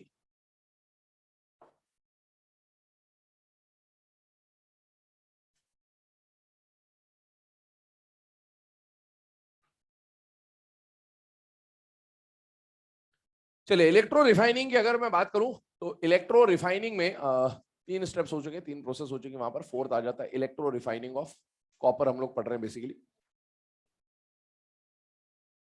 ये जो प्रोसेस पढ़ाई जा रही है बेटा, इलेक्ट्रो रिफाइनिंग इंपॉर्टेंट प्रोसेस है, क्वेश्चन बनते रहते हैं फ्रीक्वेंटली इसके ऊपर। ये इलेक्ट्रो रिफाइनिंग वो प्रोसेस है जो आप क्लास 10th में पढ़ चुके होते हो। आपने क्लास 10 में कॉपर का रिफाइनिंग पढ़ा होता है, उसमें एक नाम में टर्म ले लेता हूं अगर याद आ जाए आपको, एनोड मड आपने सुना होता है। तो 10th में वो जो एनोड मड वाली प्रोसेस होती है वो यही होती है। तो बेसिकली हम यहाँ पर एनोड मड वाली बात करने वाले हैं, बट सुनिएगा ध्यान से। इलेक्ट्रो रिफाइनिंग हम पढ़ेंगे कॉपर के लिए, पर कॉपर के अलावा ये इलेक्ट्रो रिफाइनिंग एल्यूमिनियम पे भी लग सकता है, गोल्ड और सिल्वर पे भी लग सकता है। हमें 6 मेटल पढ़ने, उनमें से आप आयरन हटा दें और सोडियम हटा दें, बाकी जो 4 एलिमेंट है उन चारों पे आप क्या लगा सकते हो, इलेक्ट्रो रिफाइनिंग लगा सकते हो, कोई दिक्कत नहीं है। देखिए इलेक्ट्रो रिफाइनिंग मैं कॉपर के रिस्पेक्ट में बता रहा हूं आपको, पर आ जाए बाई चांस तो अपने को बाकियों के लिए भी पता होना चाहिए। देखिएगा प्रोसेस क्या है, देखिए ध्यान से। इलेक्ट्रो रिफाइनिंग ऑफ कॉपर में आपके पास ऐसा एक कंटेनर है, और आप इलेक्ट्रो रिफाइनिंग मतलब आप कहीं ना कहीं इलेक्ट्रोड्स का यूज करने वाले हैं, समझते जाइएगा। आपके पास यहां पर एक इलेक्ट्रोड है भारी भरकम, और यहां पर एक कुपोषित इलेक्ट्रोड है इस तरह का। ये जो एनोड, ये जो साइड में इलेक्ट्रोड दिख रहा है लेफ्ट साइड में, इसको हमने क्या बोला बेटा, एनोड है सपोज ये। और जो राइट साइड का इलेक्ट्रोड है ये क्या है बेटा, कैथोड है। होना क्या है इस प्रोसेस में, ये जो भारी भरकम है ये धीरे धीरे पतला होता जाएगा, और इसका सारा कॉपर कहां पर डिपॉजिट होता जाएगा, इस पे। तो इसकी थिकनेस कम होती जाएगी और इसकी थिकनेस बाद में बढ़ जाएगी। ये प्रोसेस होने वाला है। अभी आप देखिए ये एनोड है, ये कैथोड है। एनोड पे आप जानते हैं क्या होता है बेटा, ऑक्सीडेशन, और कैथोड पे आप जानते हैं क्या होता है बेटा, रिडक्शन। दूसरी बात सुने, यहां पर हमेशा जिस मेटल का आपको प्यूरिफिकेशन करना है उसका इंप्योर रॉड यहां पर लिया जाएगा। मतलब यहां पर आप इंप्योर कॉपर लेंगे, मतलब जिस कॉपर का आपको प्यूरिफिकेशन करना है वो कॉपर यहां पर लिया जाएगा, और यहां पर उसी मेटल का प्योर इलेक्ट्रोड, जो थोड़ा बहुत प्योर मेटल पड़ा होगा वो यहां पर लेना है। तो यहां पर आप क्या लेंगे बेटा, प्योर कॉपर, पहली बात। अब बाई चांस हम लोग इलेक्ट्रो रिफाइनिंग लगा रहे हैं सिल्वर का, बाई चांस सिल्वर का लगाते, तो यहां पर हम क्या लेते हैं, इम्प्योर सिल्वर, और यहां पर हम क्या लेते हैं, प्योर सिल्वर। आप सपोज एल्यूमिनियम का लगा रहे हैं तो यहां पर क्या लेते हैं, इम्प्योर एल्यूमिनियम, यहां पर क्या लेते हैं, प्योर एल्यूमिनियम। होगा यही, बस कॉपर हटेगा और जो मेटल आप रिफाइनिंग लगा रहे हैं वो आ जाएगा, प्रोसेस सेम रहने वाली है। अब सुने आगे, ये जो इम्प्योर कॉपर मैंने लिखा है, इस इम्प्योर कॉपर का मतलब होता है ब्लिस्टर कॉपर। क्या मतलब होता है बेटा, ब्लिस्टर कॉपर, है ना। अभी मैंने कॉपर की रिफाइनिंग नहीं बताई आपको, हमने 6 में से 4 मेटल कंप्लीट कर लिए, ये 2 बचे हुए हैं, आयरन और कॉपर। जब कॉपर को हम लोग पढ़ेंगे तो कॉपर की जो प्रोसेस बताऊंगा वहां पर मैं ब्लिस्टर कॉपर पे आकर रुक जाऊंगा, क्योंकि ब्लिस्टर कॉपर के आगे की कहानी मैं आपको पहले बता दे रहा हूं, ठीक है। तो आपको ब्लिस्टर कॉपर मिलेगा। Blister copper is around 98% pure. कितना होता है, 98% प्योर। अब हम 98% को 99.5 99.99% प्योर करने की तरफ जा रहे हैं, तो इसको हम लोग बोल रहे हैं इलेक्ट्रो रिफाइनिंग। सुनिएगा, ये जो इलेक्ट्रोड है इसमें सपोज 98% कौन है बेटा, कॉपर। ये मैंने जो ब्लू कलर का पार्टीशन बताया इसको आप सब 98% समझ लें, और ये किसका है, कॉपर का है। अब इसमें 2% जो इंप्यूरिटी है, उस 2% इंप्यूरिटी में इसमें कुछ भी इंप्यूरिटी हो सकती है। क्या क्या इंप्यूरिटी हो सकती है, सपोज करें कोई इलेक्ट्रोकेमिकल सीरीज का कॉपर के अलावा कोई भी मेटल ले लीजिए। मैं ईसीएस के अकॉर्डिंगली लिख रहा हूं। ली के बाप से काका ने मांगी अलमारी, मनी, जमीन, कार, कड़े कूलर, फिर यहां छापा वाले एलिमेंट ले रहा हूं, एजी, पीटी और एयू। इसको भी इसी तरीके से लिख देता हूं, एमएन, जेडएन और सीआर। ये जो 3 एलिमेंट है, ये जो 3 एलिमेंट है, हो सकता है इनके अलावा भी कोई एलिमेंट हो, कोई दिक्कत वाली बात नहीं। प्रोसेस समझिए क्या होने वाला है, ईसीएस के हिसाब से ये लिखा हुआ है। अब यहां पर प्रोसेस स्टार्ट कर रहे हैं। यहां पर कॉपर है, और आपने इम्प्योर कॉपर एनोड पे लेना है, प्योर कॉपर या प्योर मेटल जो भी है वो कहां पर लेना बेटा, कैथोड पे लेना है। यहां पर आपको इलेक्ट्रोलाइसिस कराना है, तो आपको इलेक्ट्रोलाइट चाहिए होगा, इलेक्ट्रोलाइट एक सोल्यूशन चाहिए होगा। वो सोल्यूशन भी जिस मेटल का आप प्यूरिफिकेशन करा रहे हैं उसी का कोई सॉल्ट सोल्यूशन लेना होगा। तो कॉपर की अगर हम लोग बात करें तो सपोज हमने कॉपर सल्फेट का एसिडिफाइड एक्वस सोल्यूशन ले लिया। अब प्रोसेस समझिए क्या हुआ, आपने सर्किट ऑन कर दिया। सर्किट ऑन किया तो पहली प्रोसेस स्टार्ट हुई कहां पर बेटा, एनोड पर। एनोड पे प्रोसेस स्टार्ट हुई तो आपको पता होना चाहिए कि एनोड पे क्या हो रहा है बेटा, ऑक्सीडेशन। अब आपका सीधे सीधे इलेक्ट्रोकेमिस्ट्री यूज हो रहा है यहां पर और कुछ भी नहीं है। आप बताइए इन सब में से पहले ऑक्सीडेशन किसका होगा? मैंगनीज का, ECS। भाई जो ECS में ऊपर होता है वो अच्छा रिड्यूसिंग एजेंट होता है, और अच्छा रिड्यूसिंग एजेंट होता है तो उसका सबसे पहले क्या होगा? ऑक्सीडेशन। खत्म बात, इतना सही। अब सुनिए, Mn का ऑक्सीडेशन स्टार्ट हुआ, पर Mn का परसेंटेज सोचिए आप, ये और ये मिला के 2% है, मतलब Mn तो जरा सा है। तो क्या हुआ कि Mn गया, ये जैसे ही ऑक्सीडेशन चालू हुआ Mn खुश हुआ, वाह वाह वाह वाह मेरा ऑक्सीडेशन होगा। Mn का ऑक्सीडेशन चालू हुआ, चालू होते से बाहर, है ना? तो Mn, हाँ बस ठीक है, Mn ऑक्सीडाइज होके बाहर आ गया। क्यों? क्योंकि Mn का कंसंट्रेशन बहुत कम था, हो गया। जब Mn का ऑक्सीडेशन चल रहा था, जिंक खुश हो रहा था, वाह अगली बारी मेरी आएगी, अगली बारी मेरी आएगी, ठीक है। तो जिंक खुश हुआ जा रहा है। जैसे ही Mn का ऑक्सीडेशन हुआ, Mn बाहर आ गया, जिंक खुश हुआ, बोले वाह जल्दी बारी आ गई। जिंक बोले, जिंक गया, जिंक बोले ऑक्सीडेशन करेंगे, ऑक्सीडेशन करेंगे। जिंक का ऑक्सीडेशन चालू हुआ, जिंक ऑक्सीडाइज हुआ, जिंक भी फटाफट बाहर आ गया। क्यों? कंसंट्रेशन कम है। और ऑक्सीडाइज होके जब ये आ रहे हैं, ऑक्सीडाइज होके आ रहे हैं, इसका मतलब ये किस में आ रहे हैं? सॉल्यूशन में आ रहे हैं, आयन फॉर्म में आ रहे हैं, सॉल्यूशन के अंदर जा रहे हैं, समझते जाएगा। जिंक ऑक्सीडेशन हो गया, क्रोमियम खुश हो रहा, वाह मेरी बारी आ गई, मेरी बारी आ गई, मेरी बारी आ गई ना। हिंदुस्तान में लाइन लगाने से हर कोई डरता है, नंबर पहले आना चाहिए ना, क्योंकि लाइन का कोई भरोसा नहीं कब तक है। जो जियो की जब सिम बट रही थी उस टाइम पे बहुत लाइनें लगी थी, है ना। वैसे ATM कहीं भी लाइन हो, लाइन से हर कोई डरता है, ठीक है ना। बोले नंबर आ जाए बस फटाफट, ठीक है। तो क्रोमियम का नंबर आया, क्रोमियम खुश हो गया, वाह मेरा नंबर आ गया, मेरा नंबर आया। क्रोमियम गया, फटाफट ये भी बाहर आ गया। इनकी इस बाहर आने की स्पीड को देखकर ये नीचे वाले बड़े खुश हो रहे हैं, क्योंकि ये सबसे लास्ट में लगे लाइन में, इनको डर है कि बाकी टाइम नहीं लगा। तो आएगा आएगा जल्दी आएगा नंबर, है ना, ठीक है।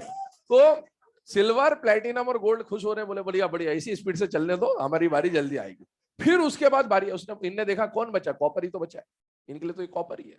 इन्हें देखा कॉपर ही है, जल्दी से ये भी बाहर आ जाएगा। कॉपर गया ऑक्सीडेशन कराने, कॉपर ऑक्सीडेशन कराया जा रहा है। बस बस CTT में कॉपर का ऑक्सीडेशन चले जा रहा है, चले जा रहा है, चले जा रहा है, चले जा रहा है। कॉपर का कंसंट्रेशन कितना? 98%। ऑक्सीडेशन चले जा रहे, चले जा रहे, चले जा रहे। हाँ, तो कॉपर का ऑक्सीडेशन चले जा रहा है, कॉपर का ऑक्सीडेशन चले जा रहा है। सिल्वर, प्लेटिनम और गोल्ड जो है, सिल्वर, प्लेटिनम और गोल्ड, ये देख रहे उसको, वो नीचे खड़े हुए लाइन में, बोले ये आएगा तो हमारी बारी आएगी। तो उन्होंने बोला ये Mn, Zn और क्रोमियम तो फटाफट आ गए, तू ऐसा क्या कर रहा है भाई, जल्दी आ, जल्दी आ, हमारी बारी। तो चले जा रहा, हाँ तू खुश होते रहे।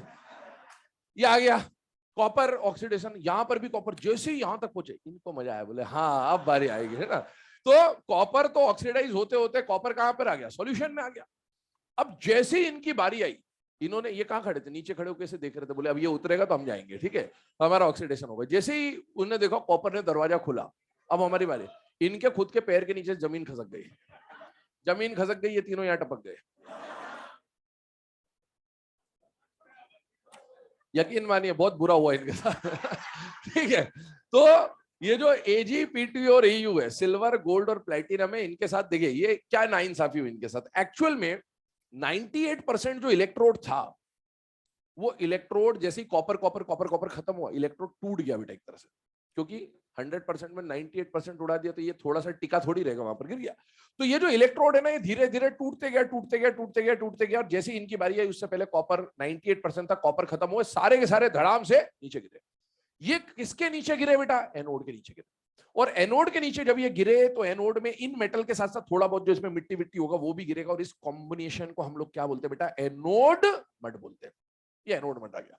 अब ये एनोड मड आया तो आपसे एग्जाम में क्वेश्चन क्या पूछता है? क्वेश्चन ये पूछता है कि जब आप कॉपर का इलेक्ट्रो रिफाइनिंग कराएंगे तो एनोड मड में कौन से मेटल मिलेंगे? रट के मत जाना, आपको सिर्फ इतना पता होना चाहिए कि ECS में जो कॉपर के नीचे है वो मिलेंगे। अगर आप एल्यूमिनियम का इलेक्ट्रो रिफाइनिंग कराएंगे तो एनोड मड में कौन मिलेगा? जो ECS में एल्यूमिनियम के नीचे आता होगा। वो कोई भी ऑप्शन दे दे, 1 मेटल दे दे, 2 दे दे, 4 दे दे, वो तो कॉम्बिनेशन बना के देगा, आपको बस वो चेक करना होगा। ये हुआ एनोड मड की कहानी। अब आगे बढ़ते हैं, देखें ध्यान से।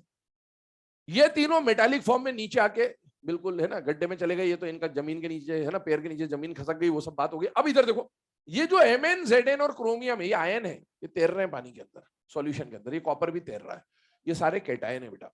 ये कैटायन भागना चालू हुए किसकी तरफ? कैथोड की तरफ। और कैथोड पे क्या होना है? रिडक्शन। इन सब में रेस लग रही है, पर रेस जीतेगा कौन? उल्टा। ऊपर से ऑक्सीडेशन पहले हुआ था, तो नीचे से रिडक्शन पहले चालू हुआ। रिडक्शन पहले किसका चालू होगा? कॉपर का। कॉपर गया कहां पर? गया कैथोड पे गया। कॉपर +2 गया कैथोड पर, 2 इलेक्ट्रॉन इसने गेन करे, किसमें चेंज हो गया? कॉपर सॉलिड में चेंज हो गया। ये कॉपर का जो सॉलिड है ये इलेक्ट्रोड पे डिपॉजिट होना चालू हो गया।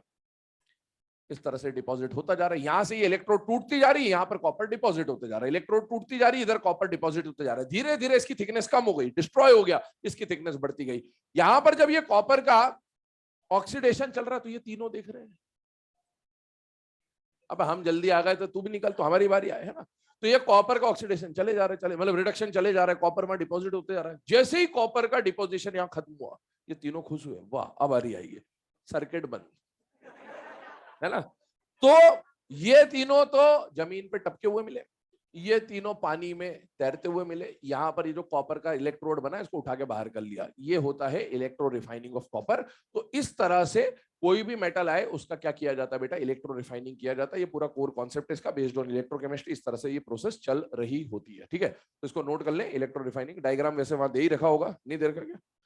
कोई बात नहीं, डायग्राम बनाना है तो फोटो खींच लो, वैसे तो खत्म बात है ना। प्रोसेस समझा दिया आपको। क्वेश्चन क्या बनेंगे कि भाई कैथोड पे किसको रखना है? प्योर को रखना है, इम्प्योर को रखना है।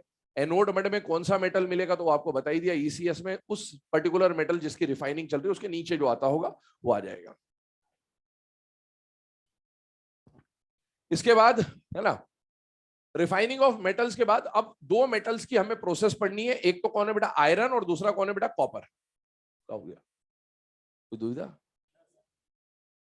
फोटो खींचा तो खींच लेना, क्या हो गया? मेरी कल खींच लेना बेटा। हाँ कल लास्ट है बेटा। हाइड्रोजन कल पढ़ाएंगे ना, सीमेंट भी कल पढ़ाएंगे, स्पेक्ट्रोकेमिकल सीरीज भी कल पढ़ाएंगे, और जो मेटलर्जी बचेगा वो भी कल पढ़ाएंगे। क्यों पर? हाँ नहीं नहीं बस बहुत है, कल ज्यादा खिंच जाएगा, कोई मतलब नहीं, हो जाएगा कल आराम से।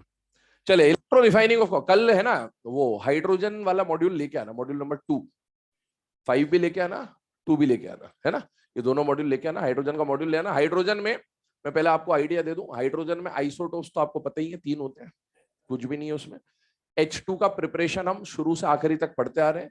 कौशिकदा वाली रिएक्शन पढ़ी थी, डिशुम डिशुम के बदले पॉप साउंड निकले, तो वही रिएक्शंस आएंगी, है ना। तो वही रिएक्शन आपको पढ़ना है। H2O2 का स्ट्रक्चर हाइड्रोजन बॉन्डिंग के टाइम पे हमने बनाया था, उसमें थोड़ा और बात करेंगे, गैसियस फेज और वो सब। और उसमें आपको एक पॉइंट और मैंने बोला था कि किसी भी परऑक्सी कंपाउंड को आप वाटर से रिएक्ट कराएं या एसिड से रिएक्ट कराएं, H2O2 मिलेगा ही मिलेगा, वो उसका प्रिपरेशन आएगा। कार्बाइड्स पढ़ाया था, कार्बाइड्स के टाइम पे मैंने बोला था जैसा कार्बाइड्स में बताया जा रहा है ऐसा ही हाइड्राइड्स में आएगा। तो हाइड्राइड्स में भी वही चीज आएंगी, ionic hydride, covalent hydride, interstitial hydride. तो उसमें कुछ डिफरेंट बात है, इलेक्ट्रॉन रिच, इलेक्ट्रॉन प्रिसाइज, वो हम लोग डिस्कस करेंगे अलग से। मेन हमें जो पढ़ना होगा वो हार्डनेस पढ़ना है, टेम्पररी हार्डनेस, परमानेंट हार्डनेस, और H2O2 की कुछ रिएक्शंस पढ़नी, पर वो रिएक्शन वही है, H2O2 ऑक्सीडाइजिंग एजेंट और रिड्यूसिंग एजेंट दोनों की तरह काम करेगा। तो रिएक्शन लगभग वही आएंगी जो आपने पी ब्लॉक या डी ब्लॉक में जो पढ़ी है, वैसी रिएक्शंस आएंगी, तो ज्यादा कुछ उसमें है नहीं। आगे आते हैं, देखें अभी हम लोग कॉपर और आयरन के ऊपर डिस्कशन करने वाले। इन दोनों में से पहले जो हम डिस्कशन कर रहे हैं वो किसके बारे में डिस्कशन कर रहे हैं बेटा? About copper. इस कॉपर का जो रिफाइनिंग, सॉरी कॉपर का जो पूरा मेटलर्जी वो समझिए, आयरन इसके बाद देखा जाएगा।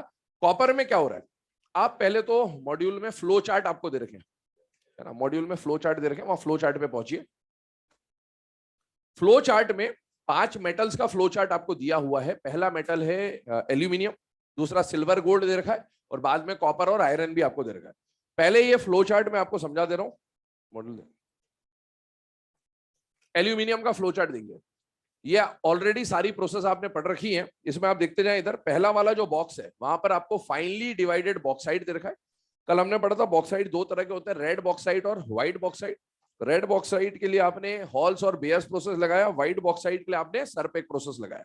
इन सारी प्रोसेस को लगाने के बाद हमने जो ओर था उसको बदला था एल्यूमिनियम हाइड्रोक्साइड में, व्हाइट जिलेटेनियस पीपीटी पढ़ा था हमने लीचिंग के अंदर। वो जो व्हाइट जिलेटेनियस पीपीटी मिला था उस पे फिर हमने कैल्सिनेशन लगाया था कल, और कैल्सिनेशन लगा के मेटल हाइड्रोक्साइड को हमने ऑक्साइड में बदल दिया था। तो यहां पर आपको सीधे ऑक्साइड दे रखा है, ये ऑक्साइड मिल गया आपको। ये जो ऑक्साइड मिला इस ऑक्साइड को आज हमने हॉल हेरोल्ड प्रोसेस पढ़ा। वो हॉल हेरोल्ड प्रोसेस जो है उसके थ्रू हम इस Al2O3 को एल्यूमिनियम यहां से ऑब्टेन करेंगे कैथोड पर इलेक्ट्रोलाइटिक रिडक्शन के थ्रू। अब ये जो एल्यूमिनियम आपको मिला, इस एल्यूमिनियम पे क्या लगेगा बेटा? इलेक्ट्रो रिफाइनिंग लगेगा। और एल्यूमिनियम की जो इलेक्ट्रो रिफाइनिंग की प्रोसेस है उसको नाम दिया जाता है हुप्स प्रोसेस। ये नाम आपको याद रखना है कि एल्यूमिनियम की इलेक्ट्रो रिफाइनिंग की प्रोसेस को क्या बोलते हैं बेटा? Hoops process. ट्रिपल एच को जानते हो? रेसलिंग देखते हो तो ट्रिपल एच से याद रख लेना। एल्यूमिनियम में सब कुछ एच एच एच ही चल रहा है। Halls process, hall Harold process, hoops process, सब कुछ ऐसे ही चल रहा है। एक बेयर्स प्रोसेस है अलग से, तो आप इस तरह से थोड़ा सा याद रखना आसान हो जाएगा नाम का। आगे बात कर रहे हैं एयू और एजी की बात कर रहे हैं, ध्यान से देखिए। एयू और एजी की बात कर रहे हैं। इसमें से गोल्ड वाली जो प्रोसेस है ऊपर फ्लो चार्ट, उसमें बहुत सारे एक्स्ट्रा चीजें दे रखी है, वो आपको नहीं पढ़ना है। आप सिल्वर पे आइए, जो सिल्वर के लिए लिखा है उसमें बस सिल्वर के बदले आप एयू रख देंगे तो गोल्ड का भी वही प्रोसेस हो जाएगा। जितना आपने को पढ़ना है उसके हिसाब से देखें। सिल्वर में सबसे पहले आप देखें, पहले बॉक्स में देखा फाइनली डिवाइडेड ओर Ag2S। फाइनली डिवाइडेड ओर Ag2S याद करिए, मैंने कल भी आपको बोला था मॉड्यूल में सिल्वर का कंबाइंड ओर ले रखा है और एनसीईआरटी ने साइनाइड प्रोसेस में मैंने बोला था सिल्वर का नेटिव ले रखा। तो आप दोनों में से कोई भी ले लें चलेगा। यहां पर ये जो सिल्वर मिला आपको, ये नेटिव ले रहे हैं। इस नेटिव सिल्वर का आपने साइनाइड के साथ रिएक्शन कराया। साइनाइड के साथ जब रिएक्शन कराया था लीचिंग में, तो मैंने बोला लीचिंग में आप क्या प्रोसेस कराते हैं? ऐसा केमिकल मिलाते हैं, ऐसा लीचेंट मिलाते हैं जो ओर से रिएक्ट करे पर इंप्योरिटी से रिएक्ट ना करे। तो अब आप देखो इसमें ऊपर आपको दे रखा है NaCN के बाद रेसिड्यू इंप्योरिटी। इंप्योरिटी तो आपको प्रेसिपिटेट के फॉर्म में मिल गया और जो ओर है वो सॉल्युबल फॉर्म में चला गया Na2AgCN2, या फिर गोल्ड लेंगे तो Na2AuCN2। फिर उसको हटाने के लिए, डिस्प्लेस करने के लिए हमने जिंक यूज करा था कल। तो जिंक पाउडर जब आप मिलाएंगे तो जिंक का कॉम्प्लेक्स मिल जाएगा नीचे Na2ZnCN4, और जो मेटल है उसके चमचमाते हुए टिमटिमाते हुए पार्टिकल्स मिल जाएंगे सिल्वर या गोल्ड के। वो सिल्वर या गोल्ड मिला, उसके आगे एक और प्रोसेस दे रखा है डाइल्यूट H2SO4 का, उसको साइड में जान दीजिए। वो सिल्वर या गोल्ड जो आपको मिल रहा है उस पर आप क्या लगा देंगे बेटा? इलेक्ट्रो रिफाइनिंग लगा देंगे और आपको क्या मिल जाएगा? प्योर सिल्वर या प्योर गोल्ड मिल जाएगा। ये 3 मेटल कंप्लीट होते हैं। आगे बढ़े, कॉपर और आयरन। कॉपर की मेटलर्जी समझिएगा। कॉपर की मेटलर्जी यहां पर फ्लो चार्ट पे मैं थोड़ी देर के बाद आता हूं। फ्लो चार्ट के नीचे भी कुछ रिएक्शंस आपको दे रखी हैं, ठीक है। और इसी तरीके से ये जो पॉइंट्स हैं ये पहले भी दे रखे हैं आपको। इधर देखें,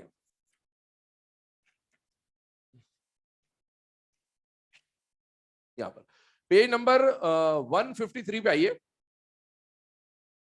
पेज नंबर 153 में न्यूट्रल फ्लक्स के नीचे स्मेल्टिंग इन कॉपर मेटलर्जी लिखा हुआ है ना? उसको आप टिक करें। ये सारी बातें अभी हम डिस्कस कर रहे हैं। और इसी के जस्ट बाद self reduction of copper, Bessemerisation जो दे रखा है, वहां पर कल हमने 2 प्रोसेस देख ली थी सेल्फ रिडक्शन की। उसकी 5 रिएक्शन लिखी हुई है ना नेक्स्ट पेज पे, पेज नंबर 154 पे 5 रिएक्शन है कॉपर की, ऊपर ही ऊपर। उन 5 में से नीचे की 2 रिएक्शन तो आपको कल बता दी गई थी ऑटो रिडक्शन वाली, ऊपर की 3 रिएक्शन जो है वो भी अभी डिस्कस होने वाली। तो अब कॉपर का मेटलर्जी मैं आपको बता रहा हूँ, देखिए क्या होता है।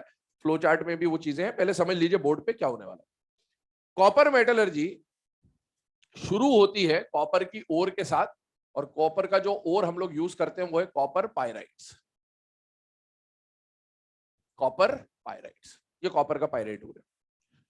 इस कॉपर के पायराइट ओर के बाद जो आपको मेन मेटलर्जी कभी भी पढ़ाया जाएगा, यहां से शुरू करते हैं कॉपर मैट के साथ। इस कॉम्बिनेशन को क्या बोलते हैं बेटा? Copper matte. कॉपर +1 का सल्फाइड और आयरन +2 का सल्फाइड। बोलते हैं कि ये है, ये है, ये गलत है। आप बना के देख लो, कैसे भी बैलेंसिंग कर लो, कभी ये हो ही नहीं सकता। आराम से इत्मीनान से बनाइए, ठीक है। अब ये कैसे बनता है सुनिएगा। ऊपर जो CuFeS2 है, ये CuFeS2 के आप बेसिकली कितने मोल्स लेंगे बेटा? 2। एम्पेरिकल और मॉलिक्यूलर फॉर्मूला का खेल है सारा। इसके 2 मोल्स लेंगे। ये 2 मोल्स जैसे ही आपने लिए, अब देखिए क्या क्या बनता है। अब बनता है Cu2S और आपको मिलता है बचा हुआ Fe2S3। अभी आप देखें नीचे वाले को और ऊपर वाले को बैलेंस करिए, बैलेंस हो जाएगा। अब आप देखिए ये जो Cu2S है ये तो हमारे काम आएगा कॉपर मैट में। जो Fe2S3 है ये फिर टूटेगा Fes और Fes2 में। जब ये Fes2 दिखता है या CuFeS2 दिखता है तो आपको दिखता है कि सर ये तो सल्फाइड है, तो पायराइट्स क्यों लिख रहे हैं? सर ये तो सल्फाइड, ये सल्फाइड नहीं है, ये पायराइट्स ही है। सल्फाइड और पायराइट्स अलग अलग चीज होती है। सल्फाइड में आप इसमें स्ट्रेट निकालने जाओगे तो आप क्या निकालोगे? Fe पे +4, क्योंकि सल्फर पे क्या लेके चलते माइनस, यहाँ Fe +2 ही है। और H2 पे भी -2 है। जैसे पर ऑक्साइड होता है ना O2 -2, वैसे पायराइट होता है S2 -2। ये पायराइट से बेटे। यहां पर ये जो FeS2 है इसको बोलते हैं आयरन पायराइट्स। और आयरन पायराइट्स की अगर मैं बात करूं तो इसको फूल्स गोल्ड भी कहा जाता है। आपने कहावत सुनी होगी, हर चमकने वाली चीज सोना नहीं होती, all that glitters is not gold, है ना। ये वाली कहावतें सुनी होगी, तो ये इसी के लिए कही गई है। माइनिंग करने जब पुराने जमाने में जाते थे, जो माइनर्स होते थे, उनको ये चमकता हुआ दिखता था। वहां चमकता हुआ दिखा तो सोचते थे गोल्ड है, निकाल के लाए और ले गए दुकान पे बेचने के लिए, है ना। तनिष्क वाले पे, टाटा वाले पे, है ना, जो भी थे उस टाइम पे, वहां ले गए। वो दे के भगा देता तो बोले क्या लेके आई है ना, हाँ लोहा लेके आए और, है ना, गोल्ड के पैसे लेके जाने था, ये भगा दे। ये तीन चीजें आपको मिल रही बेटा। इन तीन चीज में से ये तो ग्लिटर कर रहा होता है, इसको तो सेपरेट कर लेते हैं, बचता है ये दोनों। तो वो इससे ये दोनों कहां से आते हैं, ये कहानी है इसकी पूरी। अब आप देखिए यहां पर ये जो Cu2S और FeS मिला, इसको हमने क्या बोला बेटा, कॉपर मैट बोला। ये कॉम्बिनेशन कहलाता है कॉपर मैट। हम पढ़ रहे हैं कॉपर का रिफाइनिंग। तो कॉपर तो हमारे लिए काम का है, आयरन हमारे लिए वेस्ट है। क्योंकि ये सल्फाइड ओर्स है, पायराइड्स ओर है। कंसंट्रेशन में हमने पढ़ा था फ्रोथ फ्लोटेशन। सल्फाइड ओर्स के लिए आप क्या लगाएंगे, फ्रोथ फ्लोटेशन, वो सब लगा दिया आपने, ठीक है, ये मान के चलो। अब आप क्या कर रहे हैं, आपको सेकेंड स्टेप क्या करना है, कंसंट्रेटेड ओर को ऑक्साइड में बदलना है। सल्फाइड को ऑक्साइड में बदलने के लिए क्या यूज करते हैं, कैल्सिनेशन या रोस्टिंग। रोस्टिंग आप इसके लिए लगाएंगे रोस्टिंग। और इसके लिए रोस्टिंग कैसी लगेगी, पार्शियल रोस्टिंग लगेगी। कैसी रोस्टिंग लगेगी, पार्शियल। कॉपर है, क्यों आज होगा प्रभात, है ना। कॉपर को ध्यान में रखते हुए सारा काम चल रहा है। जब आप पार्शियल रोस्टिंग लगाएंगे तो कुछ कॉपर सल्फाइड और कुछ आयरन सल्फाइड ऑक्साइड में बदलेगा, लेकिन कुछ बचा भी रहेगा। तो आपको प्रोडक्ट में मिल रहा है कॉपर का ऑक्साइड मिल रहा है, कुछ आयरन का ऑक्साइड मिल रहा है, साथ ही साथ कुछ कॉपर का सल्फाइड और कुछ आयरन का सल्फाइड बचा भी हुआ है। अब देखिए रोस्टिंग आपने करी, आपने ऑक्सीजन लिमिटेड दिया, तो ये ज्यादा बनेगा या कम बनेगा बेटा, कम बनेगा। ये लिमिटेड मिलेगा, बहुत कम मिलता है ये। और ये आपके पास अभी भी एक्सेस में पड़ा हुआ है, क्योंकि आपने लिमिटेड ऑक्सीजन पास करी है। अब क्या होता है, इसका पूरे प्रोसेस का कोर कॉन्सेप्ट समझिए। ये जो FeO आपको मिल रहा है, ये आपके लिए वेस्ट है। और ये FeO जो है, ये मेटल का ऑक्साइड है, ये नॉन फ्यूजिबल इंप्योरिटी की कैटेगरी में जाएगा। किस कैटेगरी में जाएगा, नॉन फ्यूजिबल इंप्योरिटी। और नॉन फ्यूजिबल इंप्योरिटी को, ये पूरा का पूरा जो प्रोसेस आप पढ़ रहे हो ना, ये स्मेल्टिंग है। क्या है, स्मेल्टिंग है। स्मेल्टिंग आप कॉपर के लिए लगा सकते थे, स्मेल्टिंग आप आयरन के लगा सकते थे। और आयरन और कॉपर के लिए आपको क्या पढ़ना है, पायरोमेटलर्जी। सब हीट के साथ साथ चल रहा है, ऐसा मान के चले आप। बहुत हाई टेम्परेचर पे आप पढ़ते हो। आयरन के लिए क्या पढ़ते हो, ब्लास्ट फर्नेस। कॉपर का ये जो रिएक्शन है, ये भी ब्लास्ट फर्नेस में ही चलता है। ऐसा नहीं कि ब्लास्ट फर्नेस सिर्फ आयरन का होता है, ब्लास्ट फर्नेस में ही कॉपर की रिएक्शन भी चल रही होती है। ब्लास्ट फर्नेस मतलब एक एपैरेटस है बस, और कुछ भी नहीं है। अभी देखें ये जो बना, इसमें ये जो FeO है आपके लिए वेस्ट है। और ये नॉन फ्यूजिबल है, क्योंकि अगर आपको स्मेल्टिंग करानी है तो इंप्योरिटी को भी मेल्ट कराना है। इसको आपको मेल्ट कराना है, इसको फ्यूजिबल बनाना है। आप इसमें क्या मिलाएंगे बेटा, फ्लक्स मिलाएंगे। बेसिक इंप्योरिटी है तो फ्लक्स कैसा मिलेगा, एसिडिक। तो मैं फ्लक्स की रिएक्शन यहां लिख देता हूं। जो FeO आपको मिला, इसमें आपने फ्लक्स के फॉर्म में क्या मिला दिया बेटा, SiO2। और फ्लक्स के फॉर्म में आपको क्या मिल गया बेटा, FeSiO3। ये क्या बन गया बेटा, स्लैग। तो जो आपकी नॉन फ्यूजिबल इंप्योरिटी थी, वो किस में कन्वर्ट हो गई बेटा, फ्यूजिबल इंप्योरिटी में। स्लैग अलग करते जाएंगे। आपका मेन कॉन्सेप्ट क्या है, मेन काम क्या है, आपको आयरन हटाना है, सीधी बात ये, कॉपर मिलना है। तो आप सारे के सारे आयरन सल्फाइड को आयरन ऑक्साइड में बदलेंगे, पहला स्टेप। और उस आयरन ऑक्साइड को आप स्लैग में बदल के अलग करते जाएंगे। आपने इस FeO को हटा दिया, खत्म हो गया ये। अब देखिए क्या क्या बचा, Cu2O, Cu2S, FeS। इसमें से ये जो Fe है, इसको वापस हटाना है। तो मुझे Fe के सल्फाइड को वापस से किस में बदलना है, Fe के ऑक्साइड में। और उसको बदलने के लिए हम इस Cu2O का भी यूज कर सकते हैं। फिलहाल में हम क्या कर रहे हैं, देखिए यहां पर ये जो FeS मिला, इस FeS को पहले से पड़े हुए Cu2O से ही ऑटोमेटिकली रिएक्ट कर जाएगा। और ये रिएक्ट करेगा तो डबल डिस्प्लेसमेंट रिएक्शन होगी। डबल डिस्प्लेसमेंट रिएक्शन होगी तो आपको मिलेगा आयरन का ऑक्साइड और कॉपर का सल्फाइड। ये जो बना, इसका ये जो FeO है, ये FeO वापस से SiO2 से रिएक्ट करेगा और स्लैग बना लेगा। कृपया आप सभी छात्रों को सलाह दी जाती है कि वे पेपर में offline mode, paper pen mode में उपस्थित हो। आने वाले रविवार से यदि छात्र ऑनलाइन मोड में उपस्थित हो रहे हैं तो उन्हें प्रश्न पत्रों की हार्ड कॉपी प्रदान नहीं की जाएगी, वे इन पेपरों को LN+ से डाउनलोड कर सकते हैं।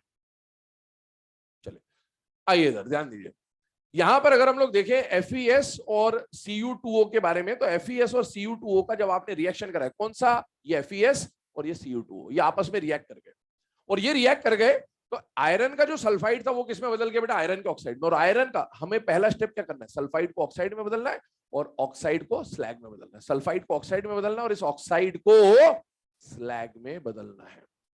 ये बन गया FeSiO3। अब देखिए आपके पास क्या बचा हुआ है बेटा, Cu2S, और यहां पर भी आपके पास क्या बचा हुआ है बेटा, Cu2S। ये जो Cu2S बचा, ये जो Cu2S बचा, इसका हम लोग करेंगे बेटा पार्शियल रोस्टिंग, जो कल हमने पढ़ा था ऑटो रिडक्शन वाला। पार्शियल रोस्टिंग जब आप करोगे तो कॉपर का जो सल्फाइड था वो कॉपर के ऑक्साइड में बदला, थोड़ा बहुत कॉपर सल्फाइड कॉपर ऑक्साइड में बदला, SO2 निकल गया। ये जो कॉपर ऑक्साइड है और ये जो कॉपर सल्फाइड है, ये लिमिटिंग रिएजेंट था बेटा। तो आपको ये जो कॉपर का सल्फाइड मिल रहा है और यहां पर ये जो कॉपर का ऑक्साइड मिल रहा है, इसका हो जाएगा सेल्फ रिडक्शन, और आपको मिलेगा कॉपर और आपको मिलेगा SO2। यहां पर मेटल ऑक्साइड को मेटल में बदलने के लिए ओर ने खुद एज अ रिड्यूसिंग एजेंट काम किया, उसको क्या बोल रहे हैं बेटा, सेल्फ रिडक्शन। ये जो कॉपर आपको मिल रही है सारा का सारा मॉल्टेन फॉर्म में चल रहा है, स्मेल्टिंग चल रही है। तो ये मॉल्टेन कॉपर जो है, इसमें से जब ये SO2 गैस पास होती है तो कॉपर के ऊपर बबल्स बनते हैं, जैसे चाय उबलती है वैसे ही उबल रहा होता है। तो कॉपर के ऊपर फफोले बनते हैं, इसको हिंदी में ब्लिस्टर कॉपर को बोलते हैं, फफोलेदार तांबा। तो ऐसे बबल्स बन रहे होते हैं, और बबल्स बन रहे होते हैं क्यों बनते हैं, आपसे पूछेगा कि वो जो ब्लिस्टर कॉपर है उसमें ब्लिस्टर अपीयरेंस क्यों आता है, due to release of SO2 at the surface of copper. और ये जो कॉपर आपको मिला, ये कॉपर क्या कहलाता है बेटा, ब्लिस्टर कॉपर। और अभी ब्लिस्टर कॉपर के आगे की कहानी आपको पहले ही बताई जा चुकी है।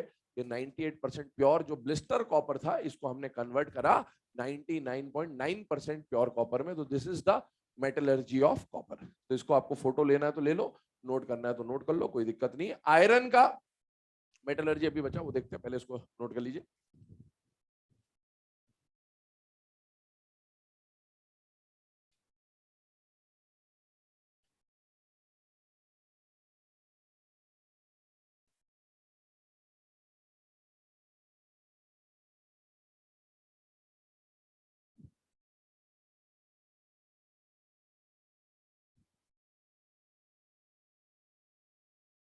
चलिए अब इसके बाद बात करते हैं, यहां पर आके जो कॉपर का मेटलर्जी है ये कंप्लीट होता है। कॉपर के बाद एक आयरन का मेटलर्जी और बचा हुआ है, तो आयरन का मेटलर्जी तो हम कल ही डिस्कस करेंगे मेनली, बट उससे पहले चलो बता ही देते, छोड़ो 10 मिनट लगेंगे।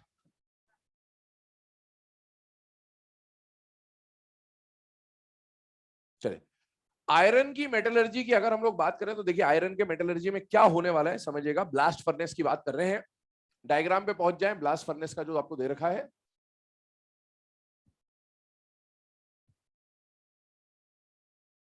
चलिए आयरन की मेटलर्जी किस तरह से ऑपरेट कर रही होगी इसको समझने की कोशिश करिए।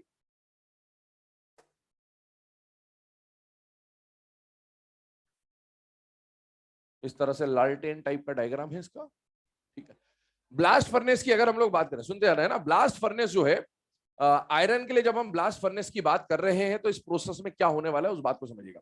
इसको 4 जोन्स में डिवाइड किया जाता है, जोन वाइज हम लोग डिस्कस कर रहे हैं सिंगल सिंगल प्रोसेस को। सबसे पहला जोन आता है बेटा रिडक्शन जोन, दूसरा आता है बेटा स्लैग जोन, फिर आता है बेटा फ्यूजन जोन, और फिर आता है बेटा कंबशन जोन। 4 जोन में आप रिएक्शंस को पढ़ रहे होंगे। सबसे पहला क्वेश्चन आपसे पूछा जाता है यहां पर कि किस जोन का टेम्परेचर क्या होता है, टेम्परेचर पे ऑपरेटेड होता है ये। आप इसमें जो ब्लास्ट फर्नेस है नीचे से हीट कर रहे होंगे बेटा, तो नीचे वाले जोन का टेम्परेचर समझ में आना चाहिए ज्यादा होगा और ऊपर वाले जोन का टेम्परेचर कम होगा। तो अब देखिए इसके टेम्परेचर जो है वो है 1070 केल्विन, यहाँ पर आता है 1270 केल्विन, यहाँ पर आता है 1570 केल्विन, और यहाँ पर आता है 2170 केल्विन। 70 सब में कॉमन है, तो आपको 10, 12, 15 और 21 याद रखना है, ठीक है।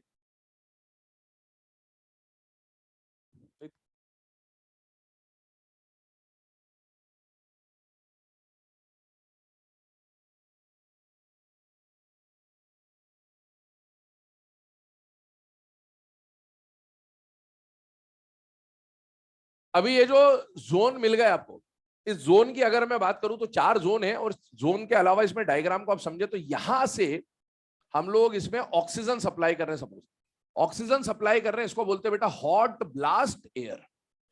और इसके अलावा यहां से आप है ना कुछ वेस्ट गैसेस जो होंगी, एग्जॉस्ट गैसेस जो होंगी वो निकलेंगी, जैसे CO2 या CO, इस तरह की एग्जॉस्ट गैसेस या वेस्ट गैसेस जो है वो यहां से बाहर निकल जाएंगी। ठीक, अब ये प्रोसेस समझिएगा वन बाय वन, सारे जोन्स को हम लोग समझते हुए चलेंगे कि जोन्स किस तरह से काम कर रहे होंगे। सबसे पहले आपको इस ओर में आयरन का मेटलर्जी पढ़ना, और आयरन का जो ओर हम लोग यूज करेंगे वो हेमेटाइट ओर यूज करेंगे। हेमेटाइट ओर का फॉर्मूला होता है Fe2O3। तो यहां पर आप Fe2O3 जो कि ओर है, साथ में आप रिड्यूसिंग एजेंट कोक, और साथ में आप CaCO3 जो कि है ना फ्लक्स की तरह काम करेगा आगे, उसको यूज करेंगे। देखें, हमने यहां पर Fe2O3 गिराना है, लेकिन Fe2O3 हम लोग स्मेल्टिंग की बात कर रहे हैं। ये स्मेल्टिंग का प्रोसेस है, पायरो मेटलर्जी का पार्ट है, मेल्ट करना है। तो उस तरह से आप देखें, आपको आयरन के ऑक्साइड को आयरन में बदलने के लिए स्मेल्टिंग के अंदर कार्बन रिडक्शन कराना है। कार्बन रिडक्शन कराने के लिए आपको कार्बन चाहिए, कार्बन के लिए हमने क्या ले लिया, कोक। लेकिन ये रिएक्शन लो टेम्परेचर पे रिडक्शन होगा। 2 तरह के रिड्यूसिंग एजेंट बताए थे, एक C at high temperature, CO at low temperature. तो ये CO यहां पर बनाना, पहले ये जो कोक है ये कोक गिराया ऊपर से, ध्यान समझना। हम लोग स्टार्ट कर रहे हैं with combustion zone. Combustion zone है ना, जोन्स को मैं इंडिविजुअली बता रहा हूं, सारी प्रोसेस साइमल्टेनियसली चल रही होगी, लेकिन आपको पिक्चर समझ में आए इसलिए हम लोग एक एक करके बात करेंगे। कोक यहां से गिराया, कोक गिराया, और नीचे से क्या आया बेटा, हॉट ब्लास्ट एयर आया। ये जो हॉट ब्लास्ट एयर है ना, ये गर्म हवा के झोंके आएंगे, लेकिन रुक रुक के आएंगे, ये कंटिन्यूअसली नहीं होगा, ये डिसकंटिन्यूअस। थोड़ी देर आया फिर रुक गया, फिर थोड़ी देर आया फिर रुक गया, इस तरह से चल रहा है। तो कोक ऊपर से गिर रहा है, कोक गिर रहा है मतलब कौन गिर रहा है बेटा, कार्बन। और कार्बन जो गिर रहा है वो इस ऑक्सीजन के साथ कंबाइन होगा, और कंबाइन होकर क्या बनाएगा बेटा, CO2। यहां पर बना CO2।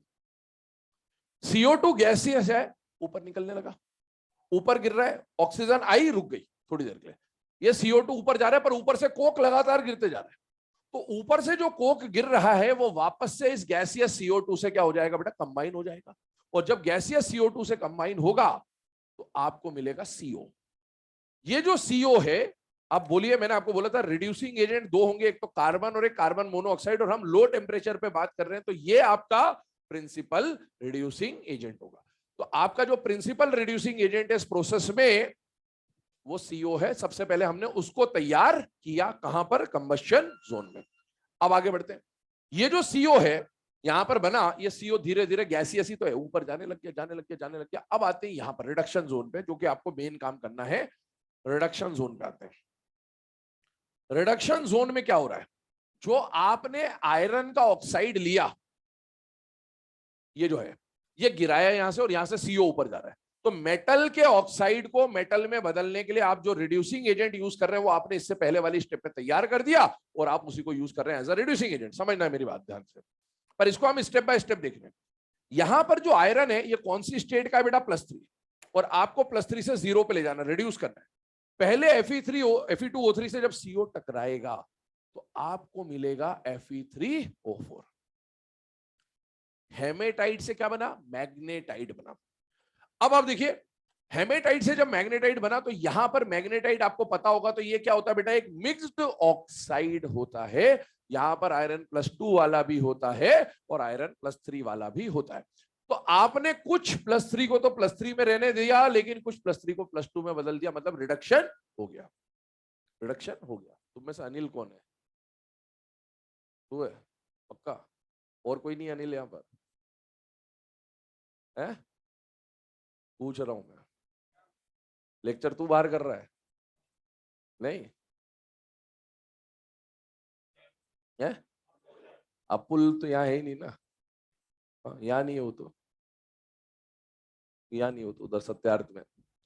चलो Fe2O3 और Fe3O4 की बात करते हैं, ठीक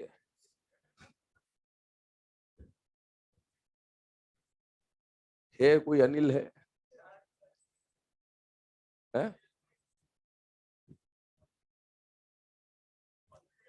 ऑनलाइन अनिल भाई कौन हो? है?